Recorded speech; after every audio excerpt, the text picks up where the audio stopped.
in Roll20, it just lowers it down. I've got that as well.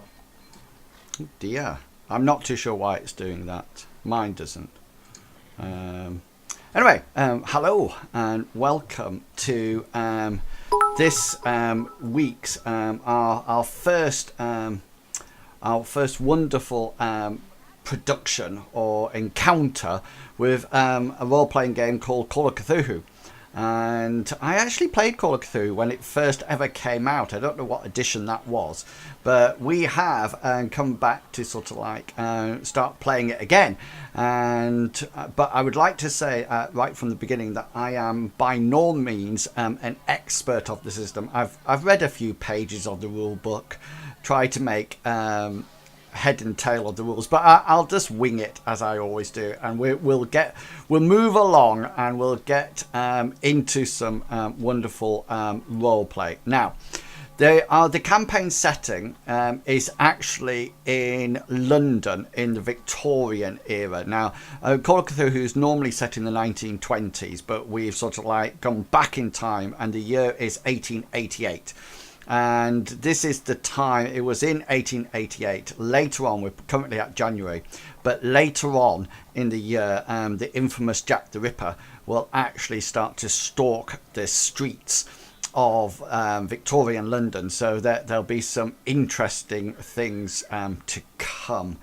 So we're in Victorian London, and we're not going to do the classic let everybody introduce themselves, because we're going to get straight into it and actually start to do some role play and actually join everybody together. So you'll be able to see from the characters down below who they're playing and who their what their token is. But just to give you a little bit of information, I just want to talk briefly about media and how the general things are communicated. So you have to remember that telegraph, using a telegram, is the quickest and most reliable method of general communication, as it is.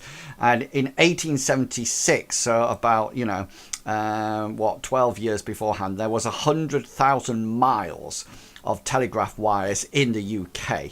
And they have actually started to do transatlantic telegraph cables. They first established in about 1870, and by near to the end of this decade, you will actually be able to send a telegram to Australia, although it will probably take 3 hours to get there, which includes the processing time, the transmit and the receive. Telegraph offices are found in London every few blocks, and the telegram costs a sixpence to send, and that's a minimum of 12 words. And remember, normally you have to put the word dot in to make sure the words are broken up. 12 words can be sent to any location within a mile, sixpence for the next 3 miles, and a penny thereafter. Each word beyond the 12 costs an additional half-penny. International telegrams are, of course, a lot more expensive. Interestingly enough, in 1888, there are about 20,000 telephones in operation, most of them in London, which is good news for you. And it's now, the first telephone exchange actually opened about 9 years earlier. Phone calls cost twopence for each 3 minutes. So it's a bit like when the internet first came out, and we found that we had to only play after dark to get the cheaper internet. Only bad thing is that the quality of transmission is quite poor, and there's a lot of buzzing and clattering and circuit noise, etc., etc. Now, you are in London, and London has its own boroughs, and I'm just going to move you over to the map so you can see it here. So you should be able to see the London boroughs there. So you can see that they're split up, and if you're going to travel anywhere, rather than giving you a specific street name, I'll just refer you to the boroughs map, so you're going to a certain location, i.e. going to Battersea or the Isle of Dogs or something like that, and then we'll go from there. Now, the party, if you remember, you are all members of a men's club. Not a working men's club, no, far from it. It's more of a men's club. And this is what the Carlton actually looked like. This is actually in 1896. Okay, it's a bit grainy, but you should be able to see it. This is the smoking room, where you would join your fellow members of the working men, of the men's club, and participate in tea and coffee or alcoholic drinks if the time was appropriate. And this is where you're actually going to start your adventure off. And you're going to start just like the two men in the picture. You're probably sat around a table, and there's three of you there, your own three, and a person that you're not familiar with. He's obviously a member of the club, but he's not somebody that you've seen before around the time. And you all sat there drinking tea or coffee or having a gin sling at about 2 o'clock in the afternoon, and you're reading the popular newspaper at the time, of course, the Times, which of course is not a small newspaper, it's a massive newspaper. So as you sit there, it sort of like hides your face, etc, etc, etc, and you're all sat there, all settling back and ready to enjoy an afternoon of rest and relaxation. Okay, so, and it's while you're sat round the table that you notice that the additional man, who you do notice also is smoking a pipe. And one of the reasons you know this is every now and again there's a puff of smoke that emanates up from over the top of his newspaper. And this whole room sort of like smells of leather and tobacco and smoking jackets and rather upper classness. You know, it's not a place for the lower class to sort of like hang out. Middle and upper are absolutely fine. And you're sat round reading the Times and sipping on your drinks, and then all of a sudden the guy who sort of like joining you sort of like all of a sudden sort of like bursts out laughing and refers to something in the paper. He sort of like goes, "Oh, ha, ha, ha! Would you believe it? Would you believe it? I knew it was a total fix right from the start." What are you talking about, my good man? "Oh, sorry." And he sort of like folds a bit of paper around and sees you sort of like engaging in conversation with him. He says, "Oh, it's just this, well, what can one say? This headline here about another so-called spiritualist being made out to be a fraud. All stuff and nonsense, this is. Absolutely stuff and nonsense." Well, I don't think you can. I don't think you believe everything that you read in the papers nowadays, my good man. The other day I was reading about a gentleman called Marvin Stone, I believe his name was, who had patented a device for moving liquid from a container into the mouth. Moving liquid? Why would you use such things? Sorry, forgive me. I forget myself and my manners. Let me introduce myself. My name is Willard Peabody. Oh, well, my name is Arthur Taylor. Arthur Taylor. I'm a quite established member of the Carlton Club, as you probably have known, and you'll probably see my portrait out in the entrance hall.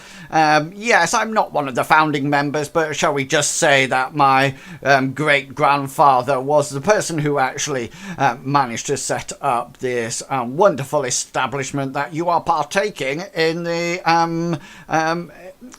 resources of. No, you may be familiar with some of my work then, because I was recently commissioned by this club to actually to do some portraits for the foyer of the newer members of the club. Oh, really? Yes. I've also been published in the London Illustrated News, the Telegraph, and the Times, but to name but a few. In the Times, you say? Well, that is good to know. It's good to know that we have members upholding the fine institution that we are here at the Carlton Club. It's nice that we're making the impact nationally. Tell me, sir, what is your what do you do? Do? Yes, do. Well, as in an occupation. Yes, you're obviously are you a politician? Oh no, hardly. Hardly. I'm actually, I don't like saying it out loud, you know, but I am quite important. I am actually a judge. Oh, well, a very... And can I just say that I'm very pleased that I haven't actually encountered you before, because I remember people from the dock, you know, what's seen, never forgotten, but it's generally the riffraff, generally the working class that I see over and over again. Oh, please help me, I have no money. Well, go out and work then, I say to them. You know, indeed. Hunger is no excuse for stealing. You know, no. Hunger is the only excuse of a lazy man. A lazy man who cannot go out and earn a jolly good living, I say. Yes, indeed. Indeed. And who are these? Who else do we have joining me this afternoon? You see a face appear from behind a newspaper, and he goes, "My name's Dr. King." Oh, a doctor. A doctor of what? I'm a medical doctor by trade. I primarily a surgeon, but I do have a couple of my old grandfather's patients that I see as a surgeon, doctor sort of way. A surgeon. Oh, I'm not keen on that. All that cutting open, etc. You know, I find that as long as you have the recommended quantity of brandy and alcoholic beverages, then you know. The doctor can stay away from me. I'm not into all this slicing and dicing business. Oh, I totally understand, of course. I did read an interesting article the other day. I think it was in the Chronicle. It was concerning laudanum. Are you familiar with it? I am, of course, yes. It's used in certain cases. Yes, yeah. It actually said that it was... It was highly addictive. Taken in excess, yes, but in the right dosage, prescriptions, and careful consideration, it's perfectly fine. Sounds a bit like the Times to me. Rather addictive, and yet pretty good in small doses, I find. Yes, indeed. Yes, very good comparison, sir. And who may you be, young fellow? Chuckling behind the newspaper, it's lowered to reveal a rather rugged and weary-looking individual. Aaron Weber. I've been gone for a while, but... I can tell from your accent that I don't think you are from the Carlton. I got a membership a while back before I had to leave. Oh, I see. It is an interesting accent. Where might you be for, if I'm permitted to ask? From across the river. Oh! Across the Atlantic? Or across the river? The Thames? Atlantic. Oh, The Thames? yes, Hackney? I thought it might have been from Battersea, you know. Not the finest of places to be, Battersea, but across the Atlantic. Well, what can one say? I hear the travel to get to the across the Atlantic is rather frightful. No more frightful than the journey back from the that I came back from South Africa. That was indeed a terrible journey. You've been to the Africans. How Yes. very interesting. Yeah, well, I Did you shoot yourself an elephant by any means? No. I was part of the lion? the Royal Engineers. Oh, you are a forces person. I myself was a colonel. I alas, was Impressive. not. My father was a major in the Household Guard. Really? And he was. What battalion was he in? First Horse Guards. Oh. I no offence to you, my good doctor, but, you know, Horse Guards. I was member of the infantry, you know. I was out there, you know, crossing Burma, you know, enjoying the hardships of an infantry. He's rather rotund, this man, and you obviously decide that his infantry days were some time ago. So gentlemen, what do you think of this headline on page 17? I just think, I mean, come off it. Yet again, another seance, another spiritualist actually worked out to be a fraud. Good show too. It's an absolute load of poppycock. Well, I mean, anybody who's got why would they say not to turn the gas lights up while the ghost was in the room? I mean, it was obviously there was some trickery going on, and they didn't want to shed light on it. I don't believe it. I think the big question to ask is why has it actually got pride of place on the front of the Times? Page 17, young chap. Oh, page 17. All right. And who's the author of it? Some Trollope? Trollope. I don't think there's any ladies of the night writing in the Thames, young man. I think, let me have a look. Oh, yes.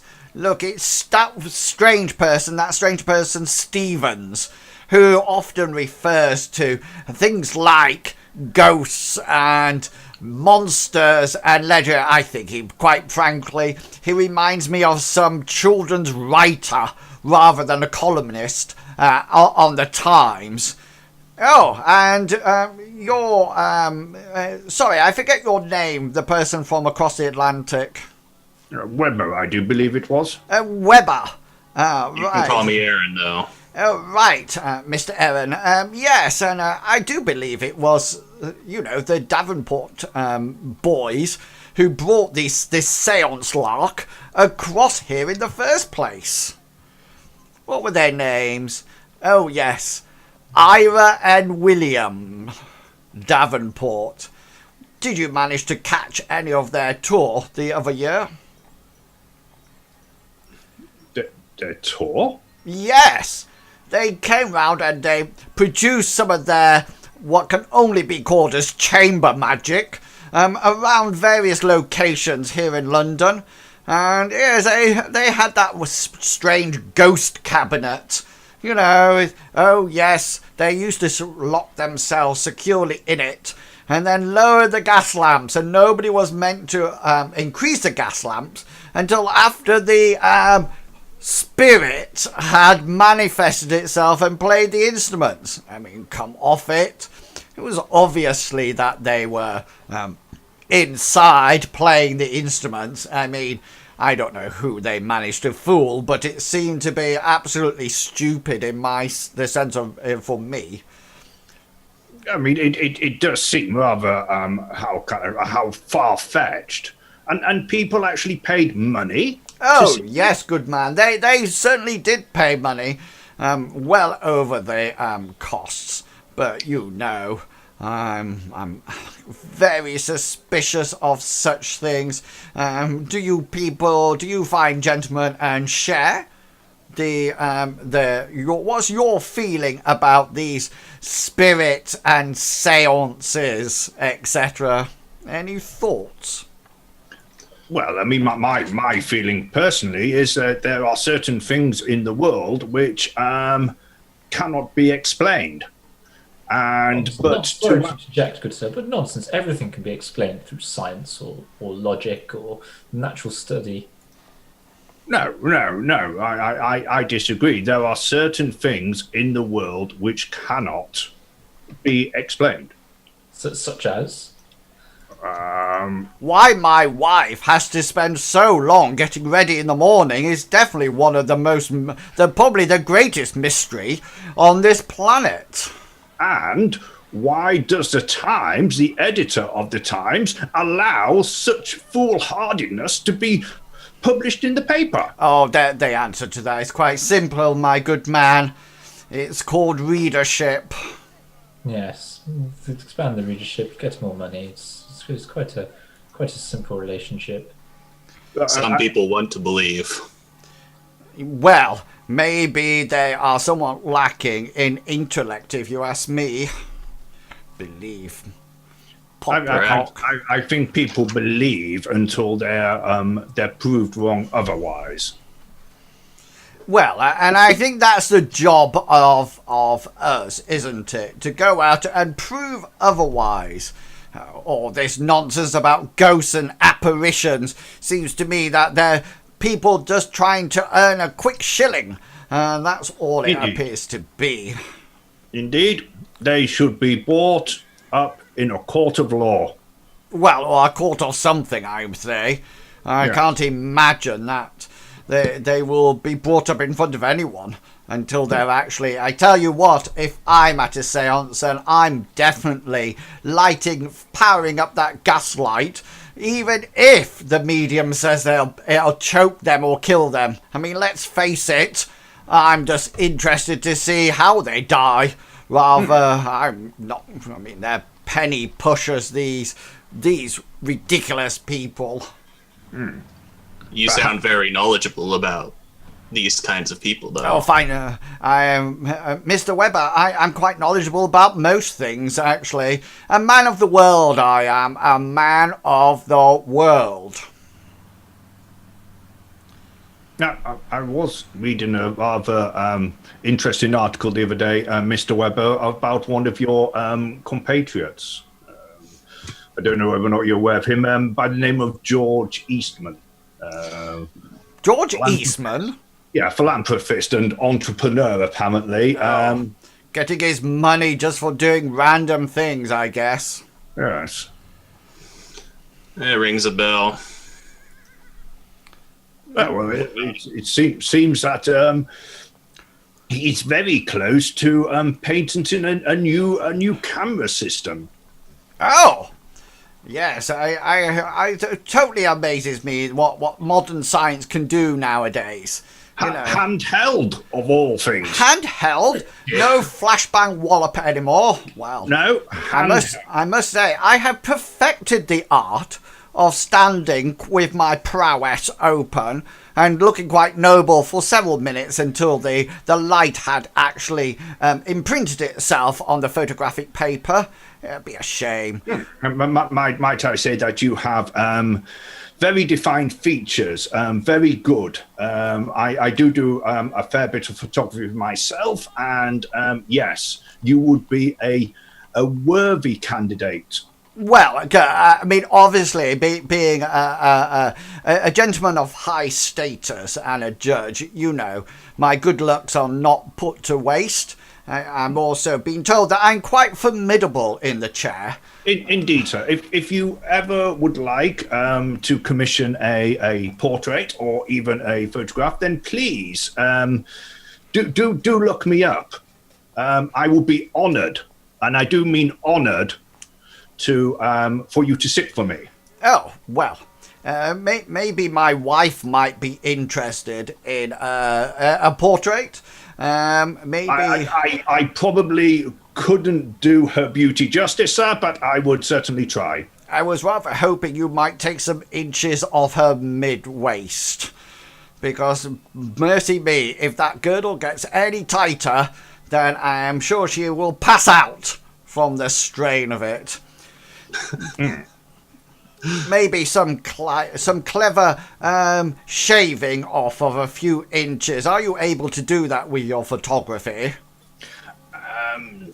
Not so much with photography, sir, but I'm also talented in the art of painting and sketching. Oh, Those that form allows certain how shall I say it, attributes to be altered at the discretion of the artist. well, I am definitely in good company here. I have an artisan in yourself, and then I obviously are in great company. I have a doctor and a... Please, Mr. Webber, what is your chosen occupation? May I have a guess? Go for it.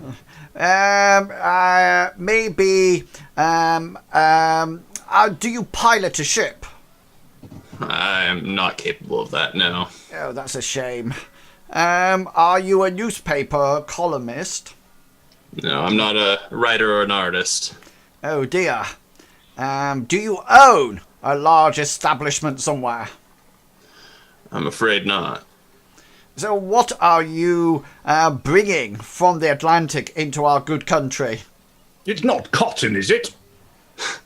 I'm afraid not. I bring in my own skills. I'm a problem solver. I'm looking to bring my problem solving over here. An inquiry agent, if you will. Oh! Solver of disputes. Now that is interesting. I was only talking to my friend Johnson this morning in the club, and he came in rather flustered and mentioned that he needed somebody finding for him. Maybe that is up your street, Mr. Webber. Absolutely. Johnson, you said? Yes. His Is that an Irish name? Well, if you look at him, he certainly has the ginger hair of the Irish. I can definitely say, with a Christian name very strange, called Murphy. I think he must have the Irish blood in him somewhere. It sounds so. My commanding officer was one in the engineers. Patrick. Oh, yes, that certainly does seem to be some kind of a Irish slant to it. Anyway, maybe you people will be able to do this service for him, especially my good friend there, Mr. Webber. This sounds completely up your street, or should I say small alleyway.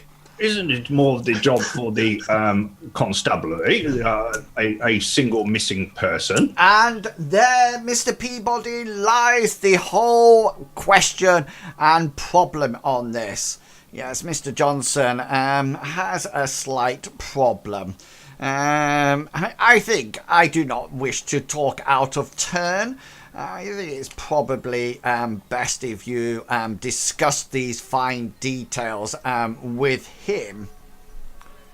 Well, I mean, I would certainly approach him as a favour to you, sir. Well, if I give you his address here, and he scrawls down on a small piece of paper, it seems to be a house number in Kensington, overlooking Hyde Park, which obviously tells you a lot about the actual grandeur and it's over here if you haven't found it yet. The grandeur and the possible high social status of the person. So, I could probably get word to him. Would you like me to get word to him, and so he is aware of your arrival? Absolutely.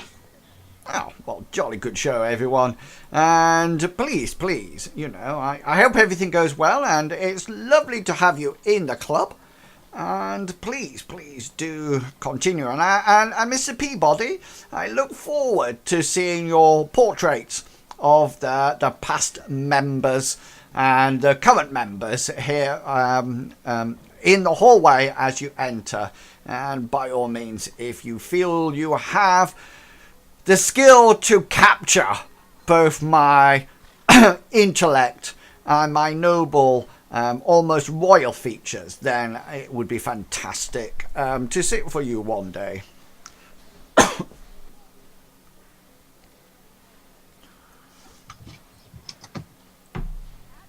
We can't hear you. I say, do speak up, good sir. Yes, I would consider it a honour. Oh, absolutely fantastic. Right, I better get off. I have a criminal to hang, sentenced to be hanged. The trial has only just started, but I can see that he's already a criminal. Eyes too close together for my liking. Far too close together. Far too close. Willard will stand up as he rises and hold out his hand to shake it. Yeah, and he sort of like grips it very firmly and sort of goes like that. And it's obviously a pair of hands that has never seen hard labour at all. And he hauls himself up out of the leatherback chair and sort of like leaves, and he just sort of like flings his times down onto a table and then walks off. Well, he was an interesting chap indeed. Yes, he was, and very nice fellow as well, by the look of him. Everybody here is the same in this Carlton Club. Oh, and what do you mean by that? Yes, I hope you're not referring to ourselves. Everybody seems the same, I suppose. Everybody's rich. Everybody has their expectations, but let's see if we can do some good. Let's go over to Johnson's place. Well, I mean, I do believe that money does make the world go round. Oh, of course, it's a widely held belief. But perchance, may I have a look at the address? Is that all right? It was Hyde Park, I do believe. Kensington, overlooking Hyde Park. Yeah. Kensington. That's not far from where I live. I live a few streets away, so you can always stop by and meet up at my father's place. But we're actually considering going. Isn't it work for the constabulary? Sometimes they can't help in ways that I can. Well, it's a favour from a very upstanding member of the club. We should do our best to help, even if it's just a rudimentary, sort of like pop in, say hello, ask a couple of questions, and then we could always say, well, no, this is a matter for the constabulary, and we would say we've done our best. Well, maybe a few more drinks before we go, and maybe we'll meet some other people. Okay, so you settle down and you spend a good couple of hours enjoying the services of the Carlton Club. Tea, coffee, some muffins and crumpets come in for tea later on, and you partake in that before you decide that it's probably about time to go off and investigate what Murphy Johnson actually needs help with. Is there anybody who would like to do anything before you leave the Carlton Club? Yes. I'd like to, if there's any portraits or any kind of history of the club, I want to see what I can find out about Murphy Johnson within that time frame, since I'm not really drinking much more than a cup of coffee, perhaps. Yeah, so if you make for me a library use roll, and then I'll let you know what you find out. So remember, green buttons. Absolutely. Green button. Oh yes, nice roll. So actually an extreme success there. So, or if the difficulty was extreme, you can find it. Yeah, Murphy Johnson has been around in the Carlton Club for some time. He's probably been here 10 to 15 years a member. He's a rather extraordinary manager of the bank, and he's quite rich and very upper class. He's actually he lost his wife several years ago to some strange disease, and that is rumoured that he got it from his travels abroad, and brought his wife caught something and came back with it. He does have a daughter that you can tell is called Rose Johnson, and she is what people generally are saying, what from records, etc. She's quite a one, and nothing else is virtually said apart from derogative terms like, yes, she's definitely a one. A one? Yeah. Typical Victorian language, very prudish. So Victorians are not likely to spell it out too much. It's not fair. It's not their style at all. I'm just American. Yes.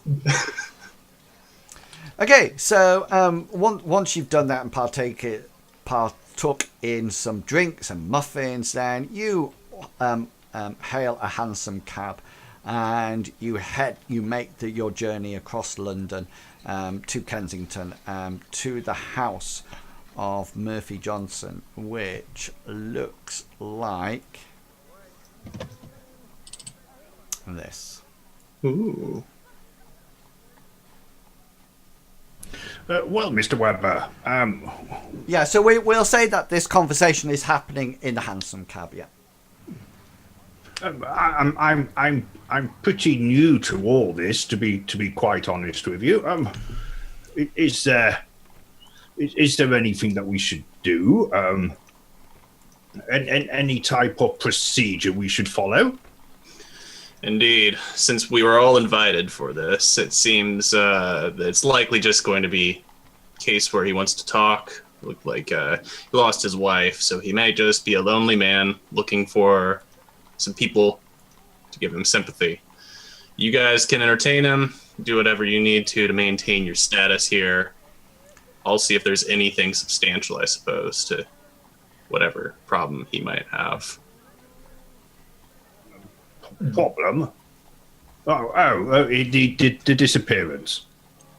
Disappearance? Not a medical problem. No. Oh. So whatever he may need, this surely will just be a simple house call. But if there's a serious problem, we can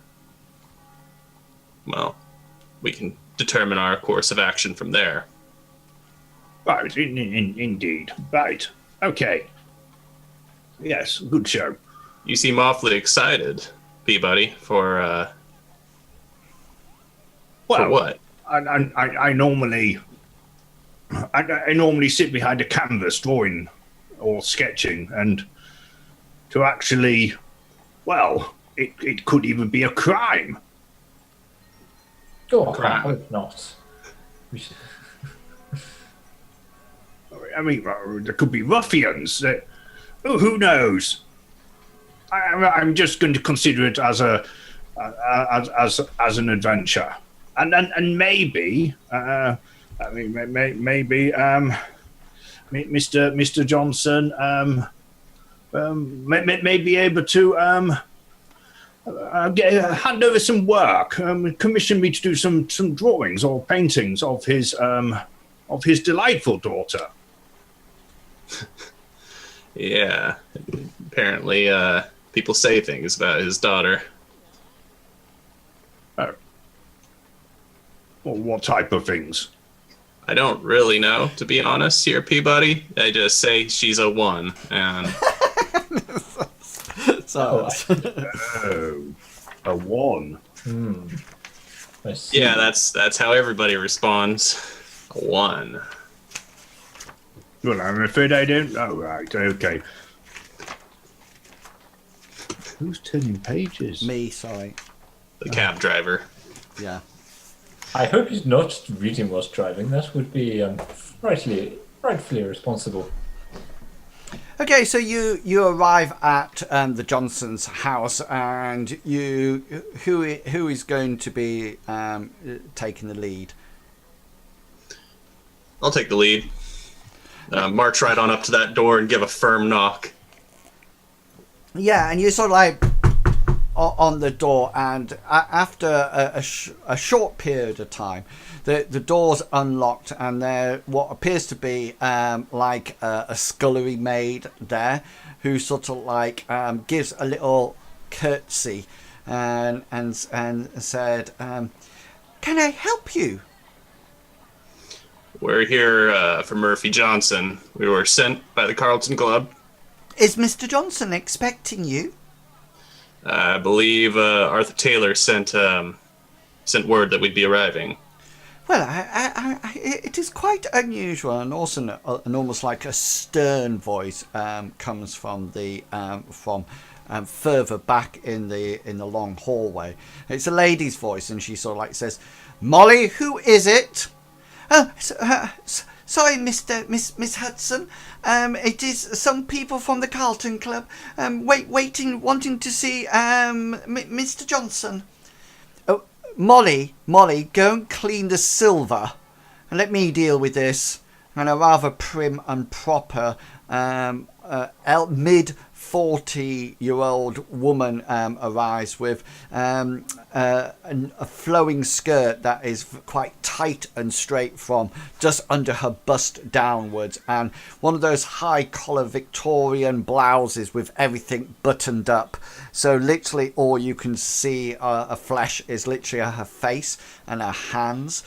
Her hands don't look super smooth, they look quite rough, and as if she's not afraid to do hard work or manual labour at all. And her hair is all swept back and up into a very tight bun, and you're sure the actual pulling of the hair is actually helping to erase some of the wrinkles that are sort of like start to inhabit her face, and there's a sort of like pulling her skin backwards, and she has her hands like this just underneath her bust, and she sort of like glides almost down to you and says, "And please come in, gentlemen, and wait in the drawing room." And she sort of like signals over to the her right, your left, as you go in. Willard would take off his hat as she approaches, and when she says that, he'll say, "Oh, thank you very much. Very decent of you." Yes, very, very kind of you. And he'll put his hat in the entranceway as he and his cane as he goes. Yeah, in. she will actually take those off you, and she sort of like hangs the cane over her arm and takes your hat and pops it onto what appears to be some kind of a coat stand and cane, almost like one of those old-fashioned umbrella things that the cane go in. And she sort of like takes it off, and she ushers you all into the drawing room, where it's a bit like a cross between a drawing room and a library. There's lots of books out. There's a fire that you can probably hear crackling in the background. It's very musty. It's very dank. It looks like the windows haven't been open for some time. You know, fresh air is what probably does the most damage in London, and Victorians are not keen on cleanliness or things like baths, etc. And you sort of like walk in, and as is normal customs, you don't sit down or anything, you just all sort of like stand quite formally. And once she's ushered you in, Miss Hudson says, "The master will be with you shortly, gentlemen. Please make yourself at home." and she sort of like turns on her heels. She walks out the door and she shuts it behind her, leaving you all together. Is there any pictures or anything on the mantelpiece? Yeah, there's various pictures of what you assume to be Murphy Johnson. He seems to be in various safari outfits. He's, obviously been a hunter. There's some in military uniform as well. He's obviously done his service. And everything around is quite prim and neat and tidy. Is there only him in the pictures, or is there anybody else? There is a picture over in the corner that's with him. His wife sat down, legs slightly to one side, and he sort of like stood over the top of her, or next to her, in a very noble and slightly chin raised. But you do notice that there's a piece of black cloth or black silk draped over that picture. Willard to go, this seems to be very, very decent work. Highly talented artist. You can tell just by the flow of the lines and the shading. Yes, it seems quite a good piece. And then after that, he'll go. Is there like a bookshelf? Yeah, there's various books on the bookshelf. The topic seems to be more sort of like to do with foreign climes. Traveling the world, how to travel the world, safaris and big game hunting and things like that. There's nothing that says monsters, myths, and legends. Or No. I was just giving it. And then, but after he sort of like browsed around a bit, Willard's going to go and stand in front of the fireplace with his facing outwards, with his hands behind his back as he waits. Anybody else wish to do anything? Alex Weber would have, Aaron Weber would have been scanning over the books as well, looking at what topics most common information you've given already. You do know, just let me see who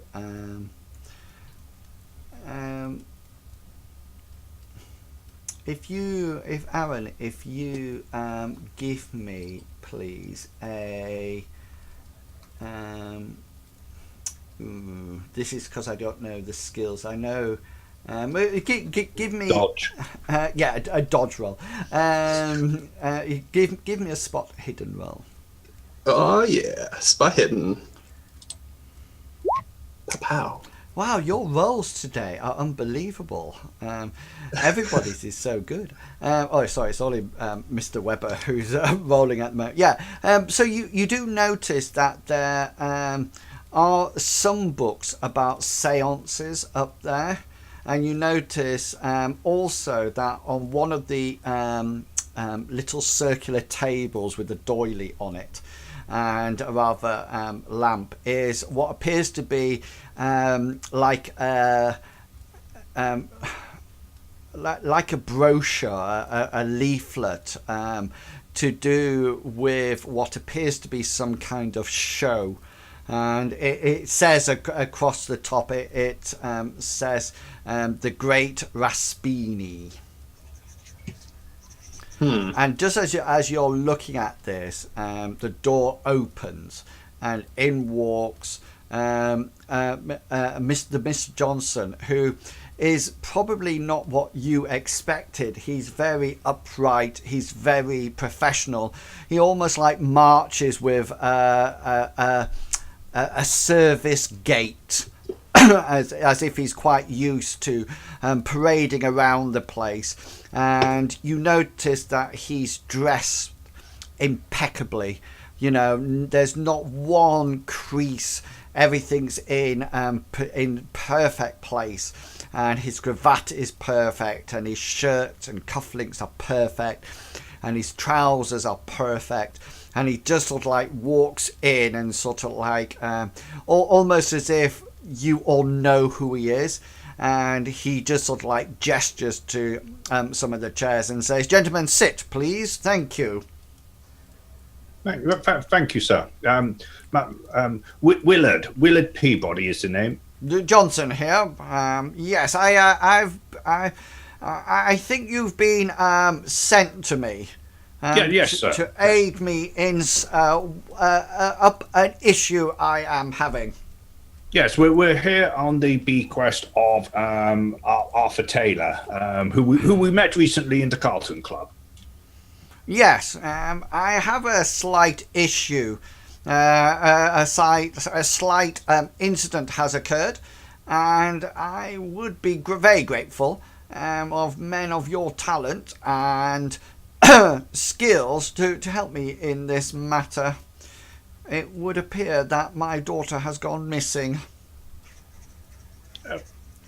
Forgive my forwardness, but is that not a job for the constabulary? That will probably would have been. However, my daughter has recently been in the papers, and she has been carousing and fraternising with some, shall we say, rather dubious men.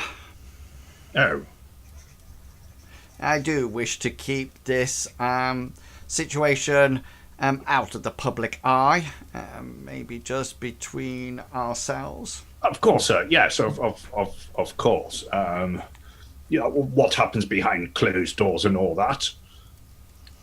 Yes. Okay.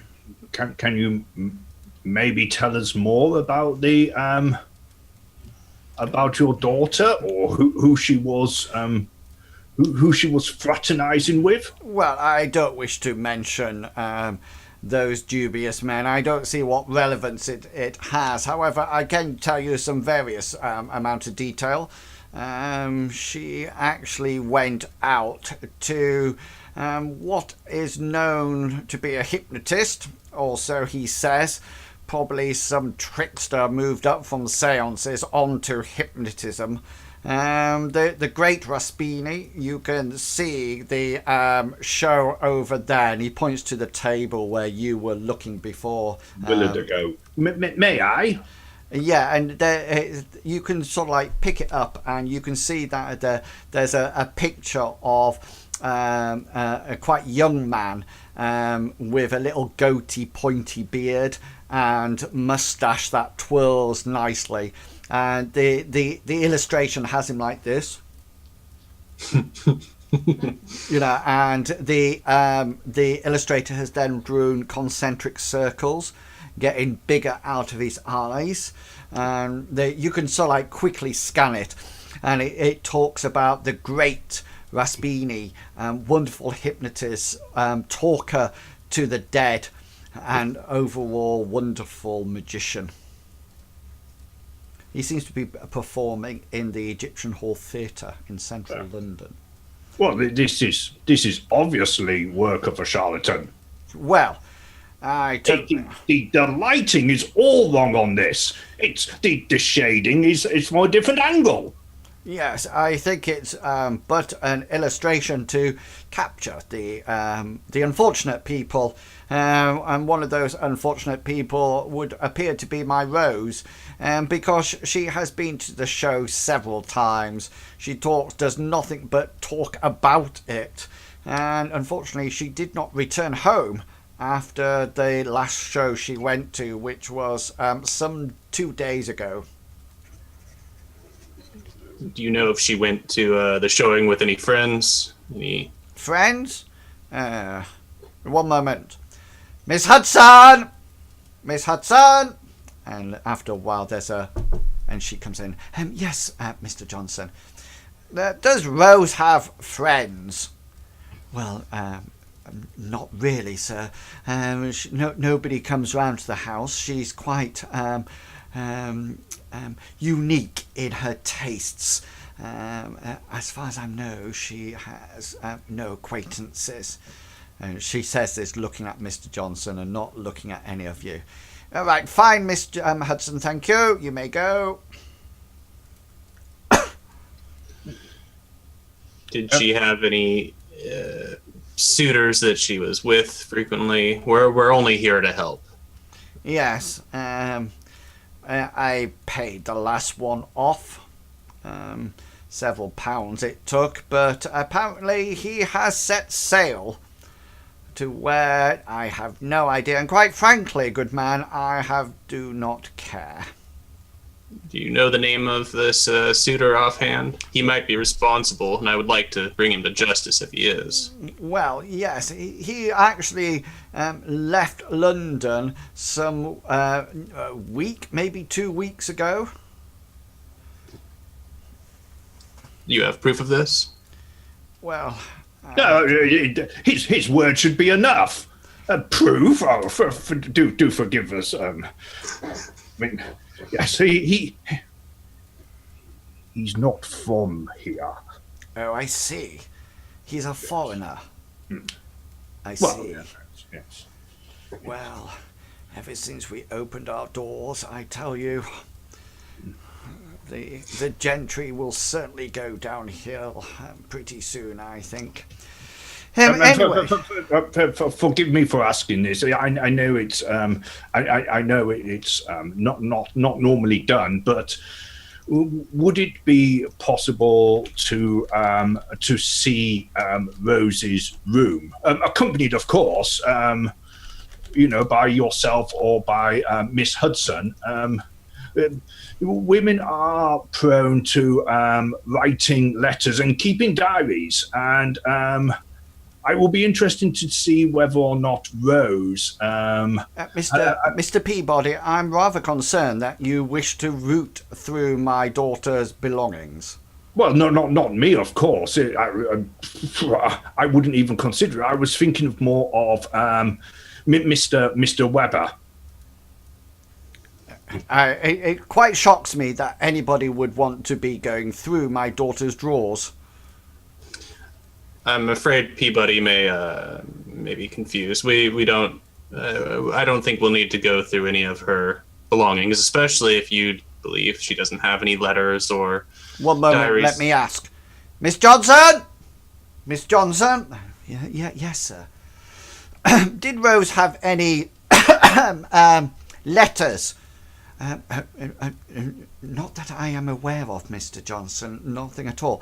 Her room seems quite clean and tidy. The only items I found in there were her clothes that she left before going out. She obviously got changed. Right, that'll do, Miss Johnson. Please leave now. Oh yes, of course, Miss Johnson. I appreciate the information. That does help. Would we be able to talk to your help, perhaps? Get some Yes, information? by all means. Miss Johnson! Miss Johnson! Yes, sir. How can I help? This gentleman wishes to talk to you.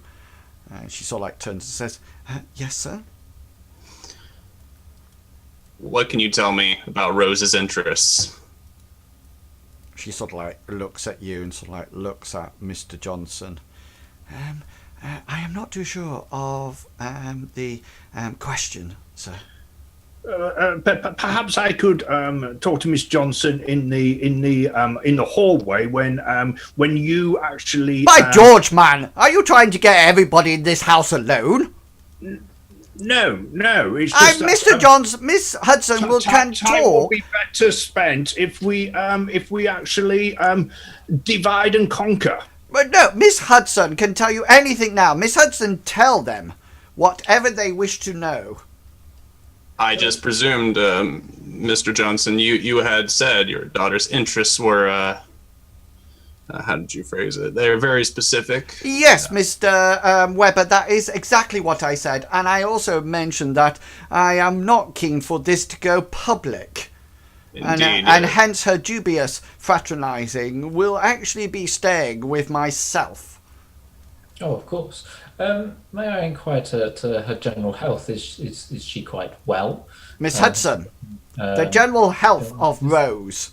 Well, sir, yes, she's quite. She has no ailments. I put it down to the cod liver oil that my grandma gave me, but apart from that, she has had no ailments for some time. you mentioned some time. So has she had elements in the past? Well, She had obviously, any- when she was young, sir, she often had the odd sniffle, but a strong rub of onion on her chest soon rid her of that. Oh yes, no, that's fine. Most people have those sorts of common elements when they're younger. No, there's okay. Thank you very much. So, gentlemen, are you going to find my daughter for me? We will certainly do our best. Perchance, do you have a portrait or a photograph of your daughter, which we may? I think there is a portrait in the hall, and you do roll spot hiddens for me, everyone, to see whether or not you remember it. Dice roll, dice roll. Oh, fail. Peabody fails. Green. Aaron sees it. Yeah, Aaron, you do remember the portrait. It's quite big. It's one of these huge portraits hung on the wall. It's not one that you think you could probably lift down and carry around with you. I've got a good memory, Peabody. We don't need a picture. And if you have one, it would be very helpful, but understood. You are free to look at the portrait. Excellent. Excellent. One more question. Your daughter, Rose, she's devout, right? Devout. Christian? Oh, hell no. We don't believe in such poppycock. I see. It's good to know. Good to know. And anything else you wish to know? That should be all that we need. You'll be hearing from us if we get any kind of update on your daughter's whereabouts. Yeah, so that is all we need. Oh, right. Miss Johnson, Miss Hudson, the flyer. Miss Hudson. Yes, take it. Thank you. Miss Hudson. What was Rose wearing when she went? You mentioned that she had changed her clothes. Oh yes, sir. She was wearing her green velvet dress. You know the one. Oh yes, that piece of tat. Yes, it definitely didn't come from the higher establishments in the central London. Probably bought it off a pauper somewhere. Yeah, she was wearing a green velvet dress. Good to know. Right. We will contact you if we find anything else out. Right. I look forward to hearing from you. And do not worry. Your investigation will earn you some small amount of compensation if you are successful. Oh, well, things should be discussed once your daughter is returned safely. Oh, just before you go, you might want to look inside the brochure, because I was going to go to the theatre tonight to see if I could watch this fraudster. But you are quite willing to take the tickets. They are in there. There are 4, but I see there's only 3 of you. So, but yes, by all means, enjoy the show, if it could be even passed off as a show. I must prefer something a little bit more, shall we say, dramatic. Indeed, we shall use it as an excuse to look for your daughter, sir. Brilliant. London 654, if you need to contact me. Excellent. Thank you. And Miss Hudson sort of like directs you to the door and to the front door, and she sort of like shows you out and says, "Thank you very much, gentlemen." In the hallway, Willard wants to look at the photo of the portrait of Rose. Yeah. And with his artist eye, he wants to try to commit a lot of it to memory so that he has a chance of reproducing it. To actually once- redraw it out. Yeah. once he's out. Yeah, And that's as he takes his hat from Miss Hudson, if Murphy isn't in the vicinity, he's going to say, Miss Hudson, did Rose ever confide in you about anything at all that might help us locate her? Roll your fast talk. I was thinking more of charm. You can roll your charm. It's going to be a hard roll in any case. So. Yeah, she sort of like turns. What was your question, Si? Did Rose ever confide in her in anything at all? Did she confide in her in something that she wouldn't have normally brought up in front of? Yeah, she sort of like she doesn't sort of like make eye contact with you. She just sort of like keeps handing out the hats and canes, and she speaks in a rather subdued voice, and she says, "No, she didn't actually confide in me at all. Although I must say she had a very unhealthy obsession with that hypnotist person." Very unhealthy, or she spoke about it for weeks after week about his magical powers and how he could make people do things through the power of his eyes. Most unhealthy, I think. Oh, I say, would you say it bordered on an obsession? Yeah, so you'll need to make a charm roll now. Because the original charm roll was done. Yeah, she says, "Oh, I'm sorry. I totally forgive me, gentlemen. I shouldn't have divulged such sensitive information. I do apologise." It's already forgotten, Miss Hudson. Already forgotten. Thank you very much for your time. And she shows you out and closes the door behind you.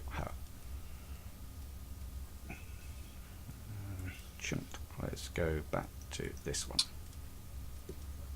Hey, buddy, what are the times for those tickets?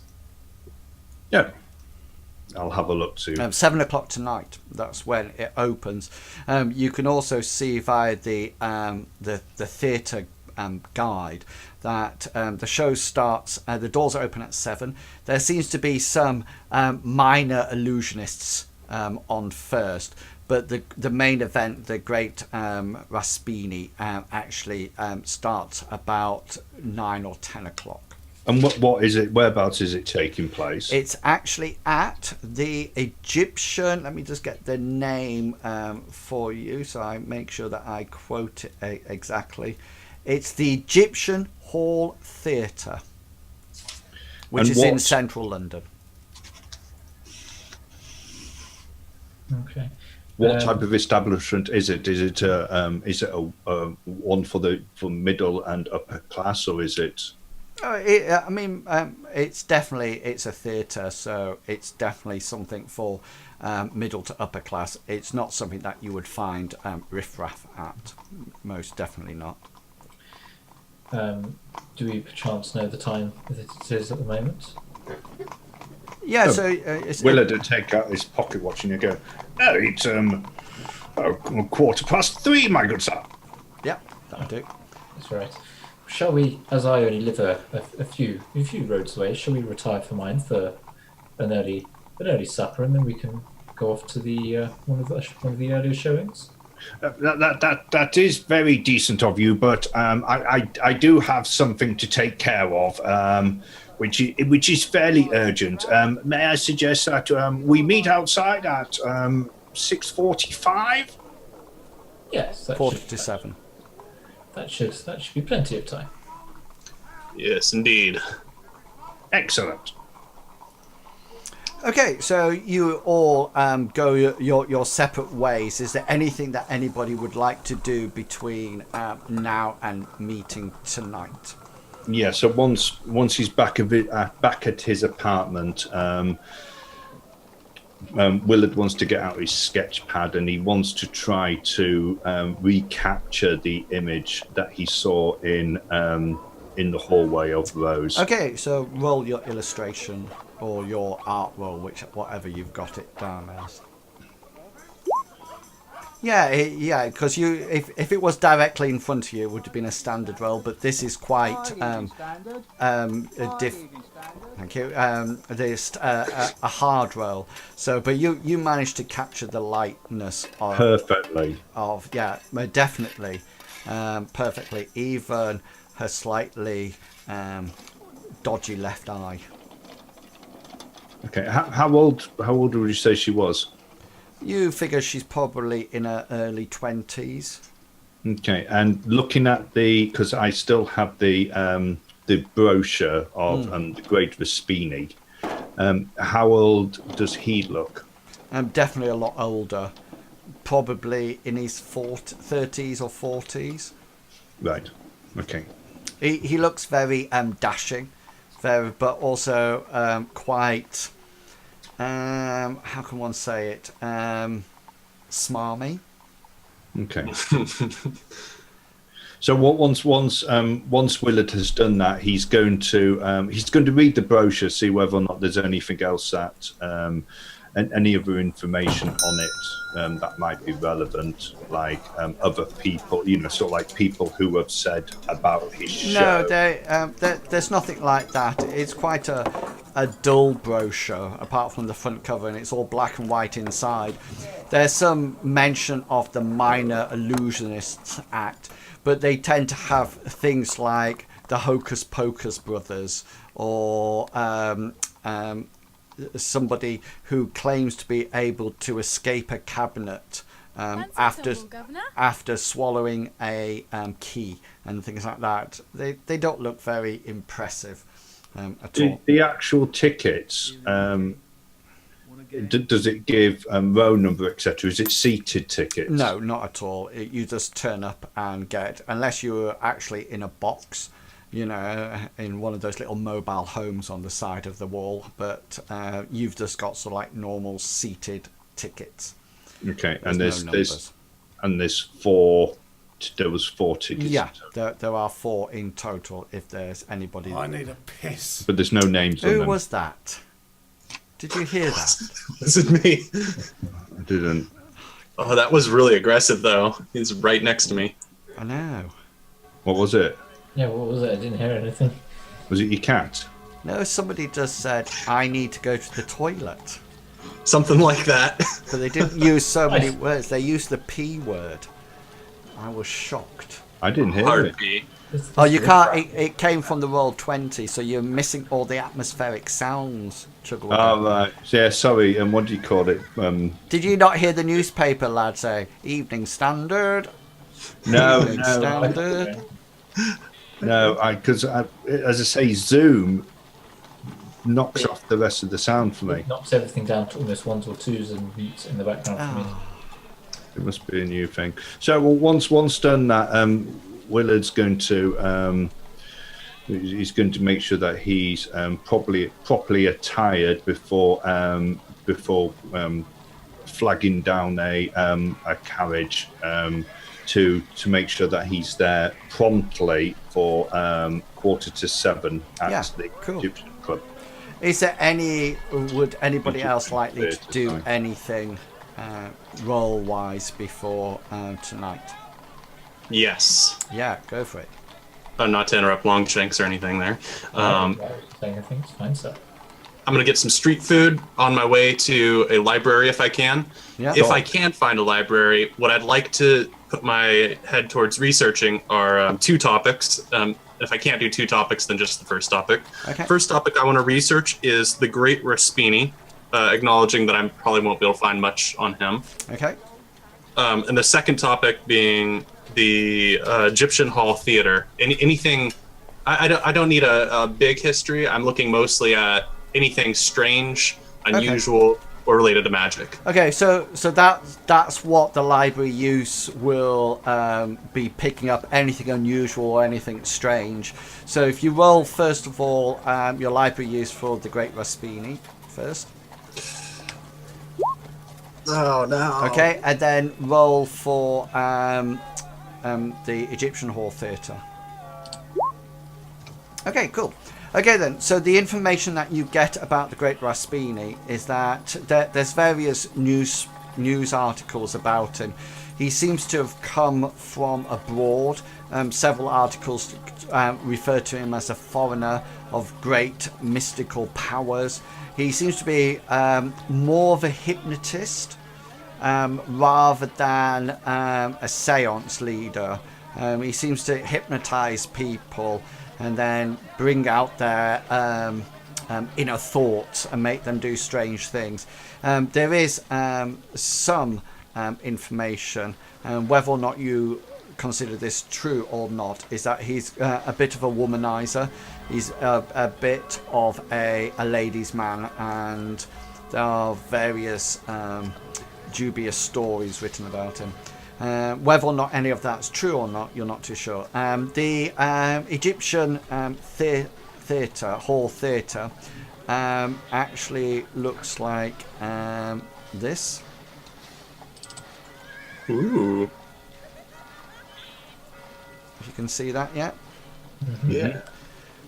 It was actually a quite run-down theatre that you find out, Mr. Webber, and it was redone by, or upgraded or refurbished by an unknown benefactor who actually came along and almost like gave it a new lease of life. It tends to major a lot in things like, currently in about things like seances, magicians, hypnotists, that sort of like act.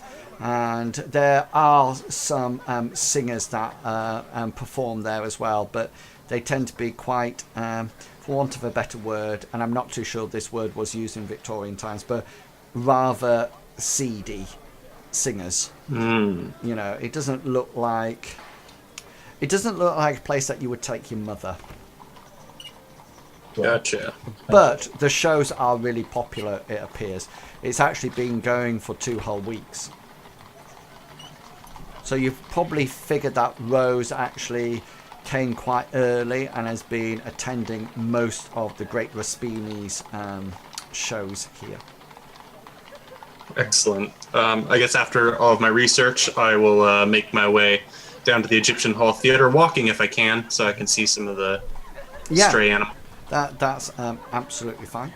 And yes, Dr. King, is there anything you would like to do skill-wise? Yes, so he'd like to have a quick look through some of the books he's got in his library, mainly sort of like looking at like mainly the science of the mind sort of books, or the early books he's got of that, but mainly looking at sort of like things like obsessions and what might cause someone to become obsessed with a particular pastime or something like that.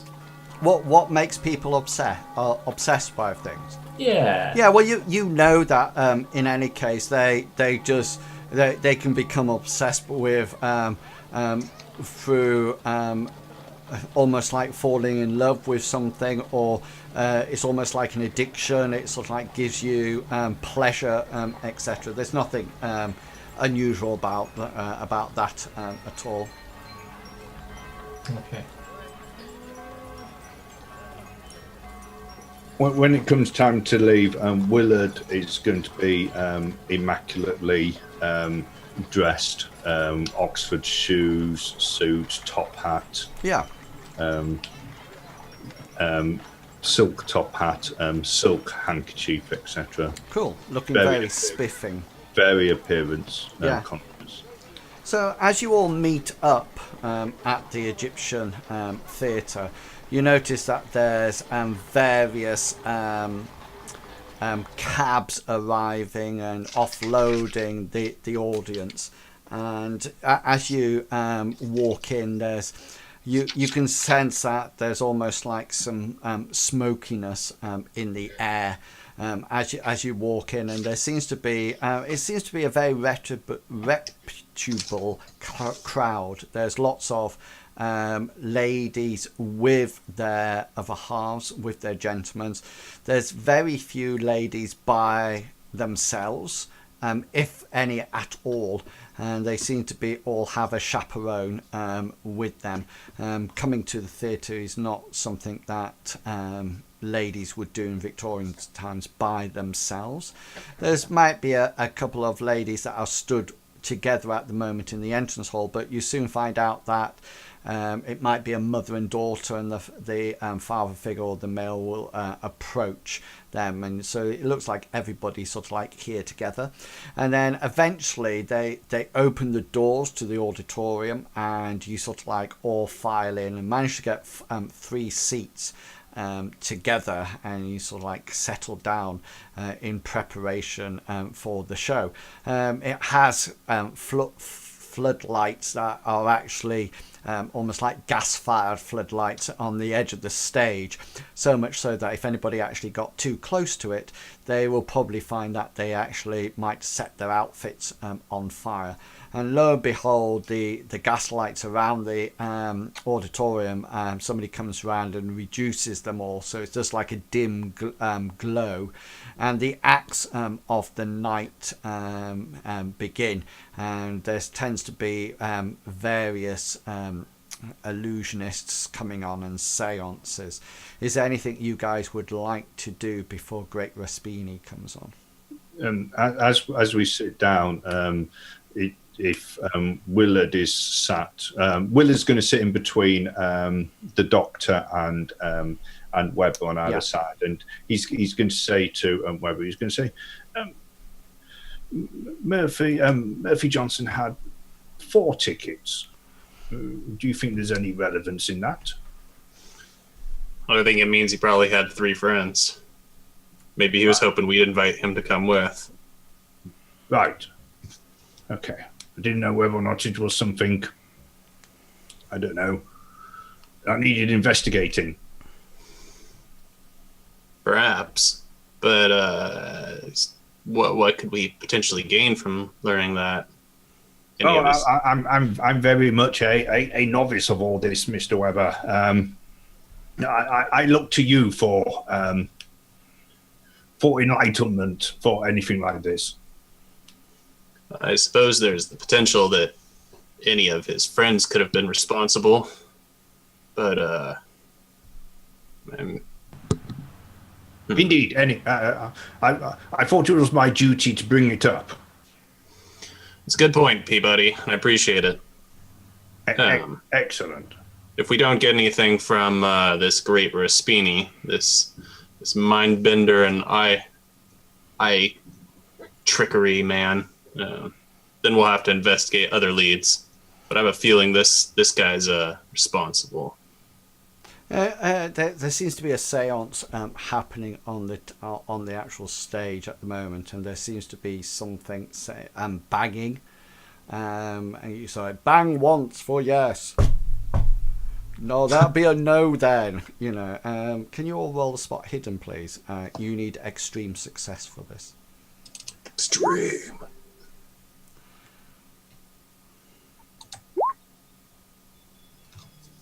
I'm being too loud and rudely talking during the seance, I guess. Yeah, you sort of like look on stage, and it seems quite believable. There's definitely some knocking, and it seems to be answering the questions of the spiritualist. And there's a lot of ladies going, "Oh my, oh dear, what could this be?" You know, and a lot of Willard's going to sort of like lean into Dr. King and go, "They're very good. They're very good indeed." Yes, they are. They do seem very good, but there's probably someone backstage or someone like that just knocking away. I doubt it's a ghost. Yeah, and the séance and the illusionists pass by, and then it's claimed that there will be a short interval before the great Raspini comes onto the stage, and people sort of like start ushering themselves out into the hallway outside the auditorium. to sort of like congregate, and as you walk through, you hear them commenting about how great it was and how strange it was and how believable it was, and everybody seems to be very positive, and everybody seems to be talking a lot about they can't wait, and who will they pick, who will the great Raspini pick tonight, and what might go on, what strange things might they unfurl. Was there a bar? Yes, there is. Yeah, it's selling things like gin slings and cocktails and things. Yeah. Like So that. as the curtains go down, Willard does say, "Drinks, gentlemen." Oh, that's very kind of you. Let me accompany you. None for me. Oh, Okay, so you go off and get a drink and enjoy the interval. Yeah. During the interval, instead of going to get a drink, could I have Aaron Weber not like, I guess, trying to find the way backstage without going backstage? Kind of wander around, see if I can figure out where I might go to do that. Yeah, there is a door off the side of the main hall that you assume probably goes backstage, but there does seem to be like a well-dressed, almost like usher, stood in front of it, and you see people go up to him, and he sort of like says, you hear him says, "No, sorry, no autographs, no autographs," and sort of like ushers them to one side. Could I meet up with my cohorts in the bar, or at least look to see if they're in the bar like they said they might be going? They certainly are. They are in the bar. Mr. Weber, change your mind, have you? What will it be? Ginseng? I think we're going to have to get several drinks, perhaps. Perhaps at the end of the show. Well, indeed. An evening of it. No. Is that how you Americans do it? I'm thinking we might be able to get some time for a conversation with this great Raspini if we bring some drink orders to him. Perhaps we can be convincing to those guarding the door. What like a waiter? Yeah, something like that. Yeah, I think that might be a bit beneath me. Maybe the good doctor or yourself. I think well, we could always extend an invitation for him to join us in drinks. A gentleman is unlikely to refuse. Do you think he's a gentleman? He's definitely a ladies' man. And are any of us ladies? Well, no. By my research, it seems that he's not of this land, and you could probably say the same for myself. People not of this land play by different rules. We're going to need to get a conversation with him.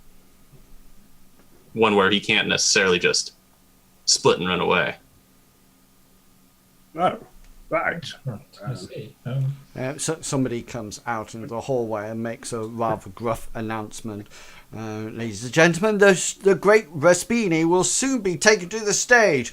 Please do return to your seats and prepare to be amazed and dazzled and lulled into the power of the great Raspini's mind. A whole lot of the lady go, "Oh no," and frantically fan themselves. A whole load of men sort of like scoff at it and hold out their arms, and the ladies gently take it, and people start to return back to their seats. Protect your eyes during his act. But well, how will I see if I protect my eyes? I don't know. But it sounds like you don't believe in this hypnotism, do you? Oh, of course not. It's clearly an insider on the act. Willard does sort of like tap him on the back and say, "It would seem that the gin's gone to your head, Weber." anything's possible. I will go and sit down. Yeah, so you all go and sit down, and the act starts. There will be no eye reverting from Willard. Yeah, so the gas lights are sort of like reduced, and the ones on the stage are lit up, and the great there's almost like this poof of smoke, and as the smoke dissipates, you just see him like this. In pure Victorian outfit, so he has a three-piece suit on. He has a hat on, top hat on, and a flowing cape with a high collar. And he starts his act, and he sort of like talks in a slightly almost like Russian accent. And let's have a look.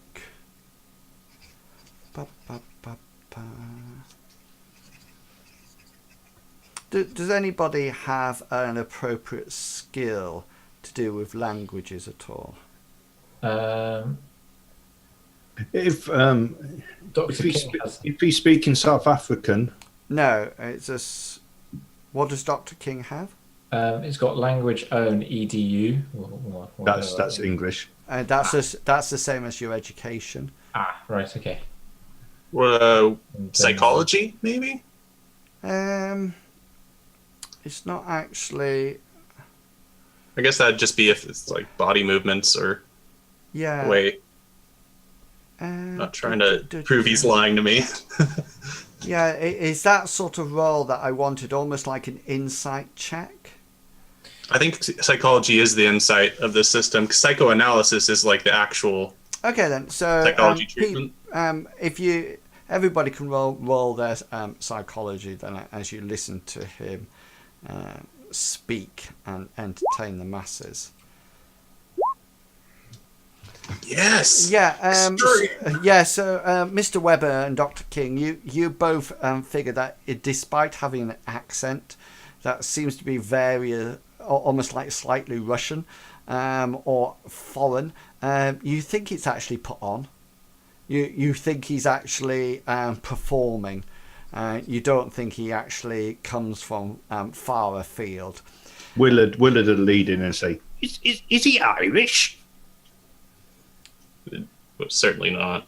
No, he sounds Russian on the stage, and he sort of like carries on his sort of like his act, and part of the act is that he sort of like asks for volunteer from the audience, and picks a young lady. Who quite happily comes up, and he sort of like waves his hands in front of her, and she sort of like becomes very she rocks gently and becomes very rigid, and then he sort of like asks her questions about her past, and every now and again there's a sharp intake of breath as she voices opinions, or there's some slightly unromantic encounters that she's had, and she possesses to love the coach driver of her father's coach driver, and there's almost like a sharp intake of breath from somebody, and everybody else sort of like laughs, and this guy sort of like suddenly gets up from his feet and so, "How dare you, man!"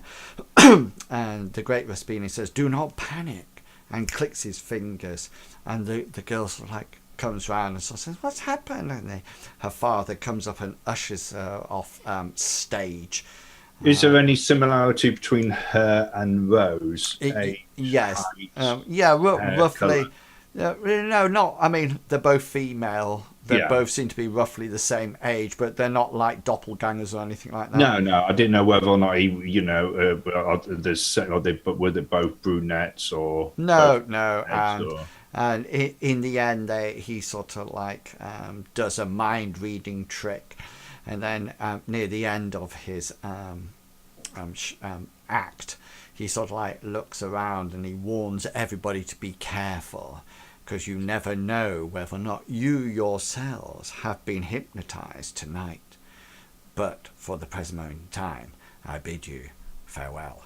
And he clicks his fingers again, and there's another puff of smoke.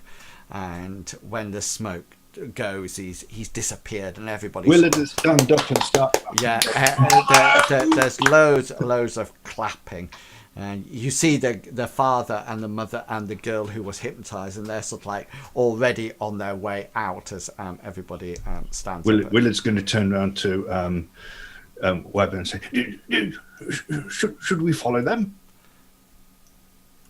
There's lots of bravo, bravo, bravissimo, like that. And the curtain once again, and the curtain shuts, and when it opens again, the great Raspini is there, and he sort of like does a flourish of a bow, and then he turns around to the audience and says, "Do not fear, I will be back tomorrow. Please make sure you have your tickets for the great Raspini." And the curtains, the velvet curtains, sort of like close again in a flourish, and the lights, the ushers sort of like run round and sort of like turn up the gas lights, so the auditorium's back in light and in its full splendour, and people sort of like start to chatter to each other, and and sort of like chatter as they start to exit from the theatre. And I think at that point, gentlemen, we will take a quick 5-minute break to let us stretch our legs, and we will be back with the second half of tonight's adventure in 5 minutes. Just 5 minutes, guys. Is that enough? Yeah. Right.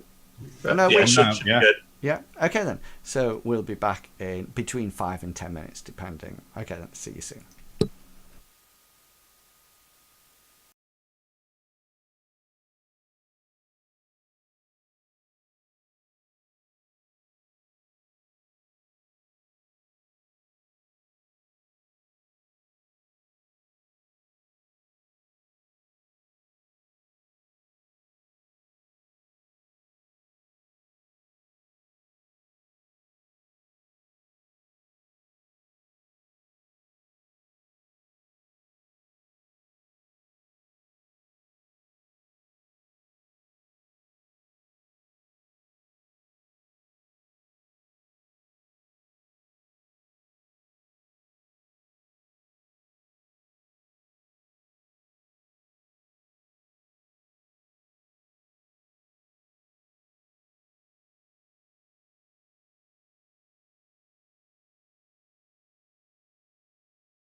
Yes, and we are back, and we're back at the Egyptian Theatre Hall, or Egyptian Hall Theatre, should I say, where the three investigators have just watched the great Raspini doing his hypnotist act, and they know that Rose came to the show 2 days ago and is currently now missing.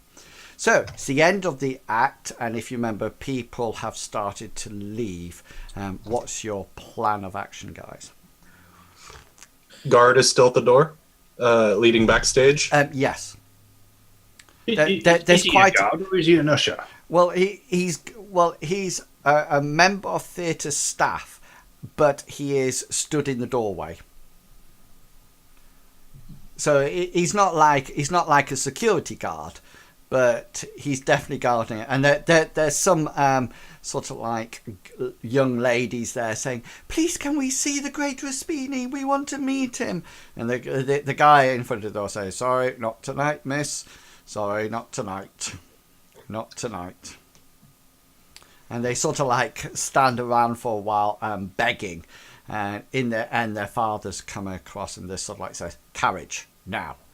And they sort of like look all forlorn and sad, and sort of like march off, sort of like forsaken and sort of like shoulders drooping as they walk away.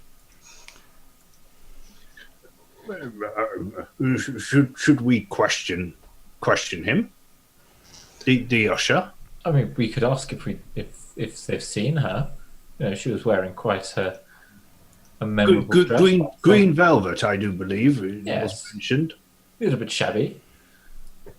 And I do have a very well drawn picture of her, a sketch. Oh, brilliant!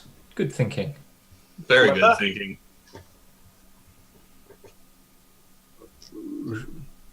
Should we ask him, or should we follow that girl who was hypnotized?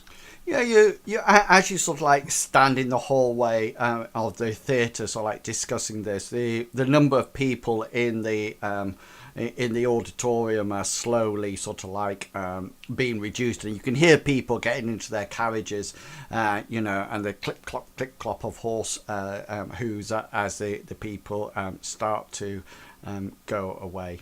Well, I mean, we could always try the usher first, because judging by that group of young ladies just then, she would have probably done the same thing, tried to get in to see him, so he might remember her. Weber?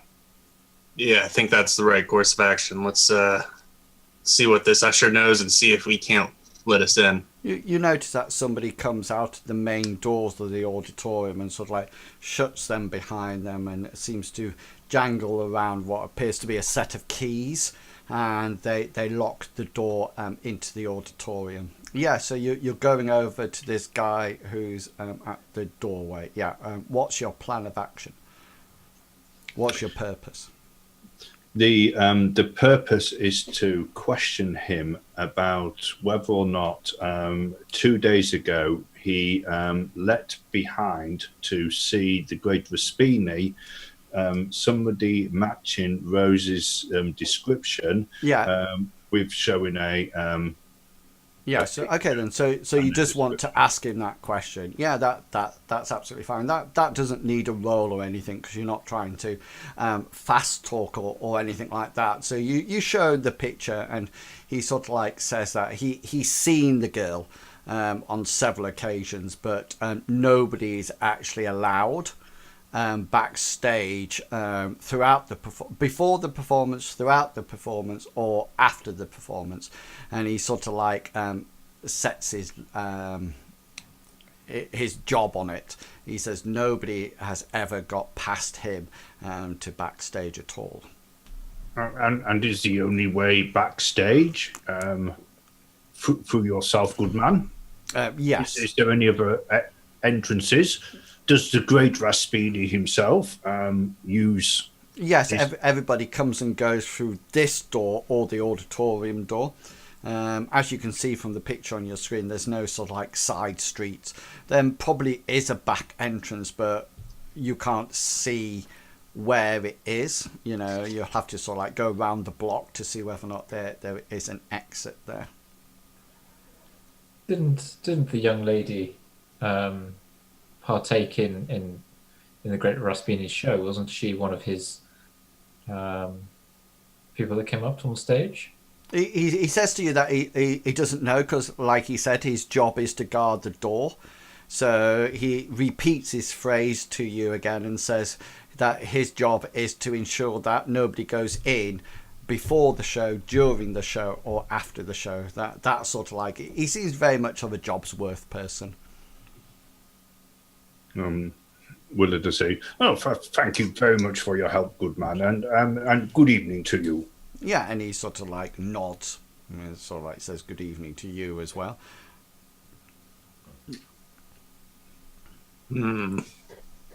We'll walk off away so that we're not discussing things directly in front of him. And Yes. Yeah. I think that's yes. Well, I mean, we could always wait outside for the Great Raspini to leave and approach him then. That's what I'm thinking. If he leaves, if he lives here, then we're out of luck. No, I can't see that he would live in the theatre. No, he's probably in accommodation fairly nearby, or might frequent one of the one of the places where you can partake and drink around in the area. So is our intention to follow him? I thought we were going to be talking to him, figure out what he knows. Well, right. So yeah, maybe as he's leaving, we could invite him for drinks. That sounds like a pretty good idea. Yes, yeah. Indeed. Oh, I thought for one moment we were looking at following him like common ruffians. Oh, of course not. I would have never suggested such a thing. I mean, Says Peabody, who wanted to go and look around at the young daughter's bedroom. if we know that he has her somewhere, then we'll have to tail him. So what's the plan then, guys? Wait until he comes out so that we can set upon him with our words. Okay then. So, and is the idea to fast talk him to try to convince him to come for a drink with you, or to tail him? I thought my cohorts might be more in the realm of charming with. Well, no, that might be actually trying to befriend him. Probably fast talk then would be our method, since unless one of you actually wants to drink with the Great Raspini. Well, I mean, not particularly, but if it furthers our cause, then in finding this young lady. Peabody, you're going to have to use your gift of gab. Yeah. Right. Oh. It's definitely going to be a fast talk rather than a charm. Mm-hmm. Oh dear. Yes. Well, I'm afraid I will not be very much help because I'm used to people coming to me and not me trying to persuade people to do things. They usually take my recommendations. So who took the fast talk skill? We had to take a skill. If he's not going to listen to you, Peabody, I'll make him listen to me.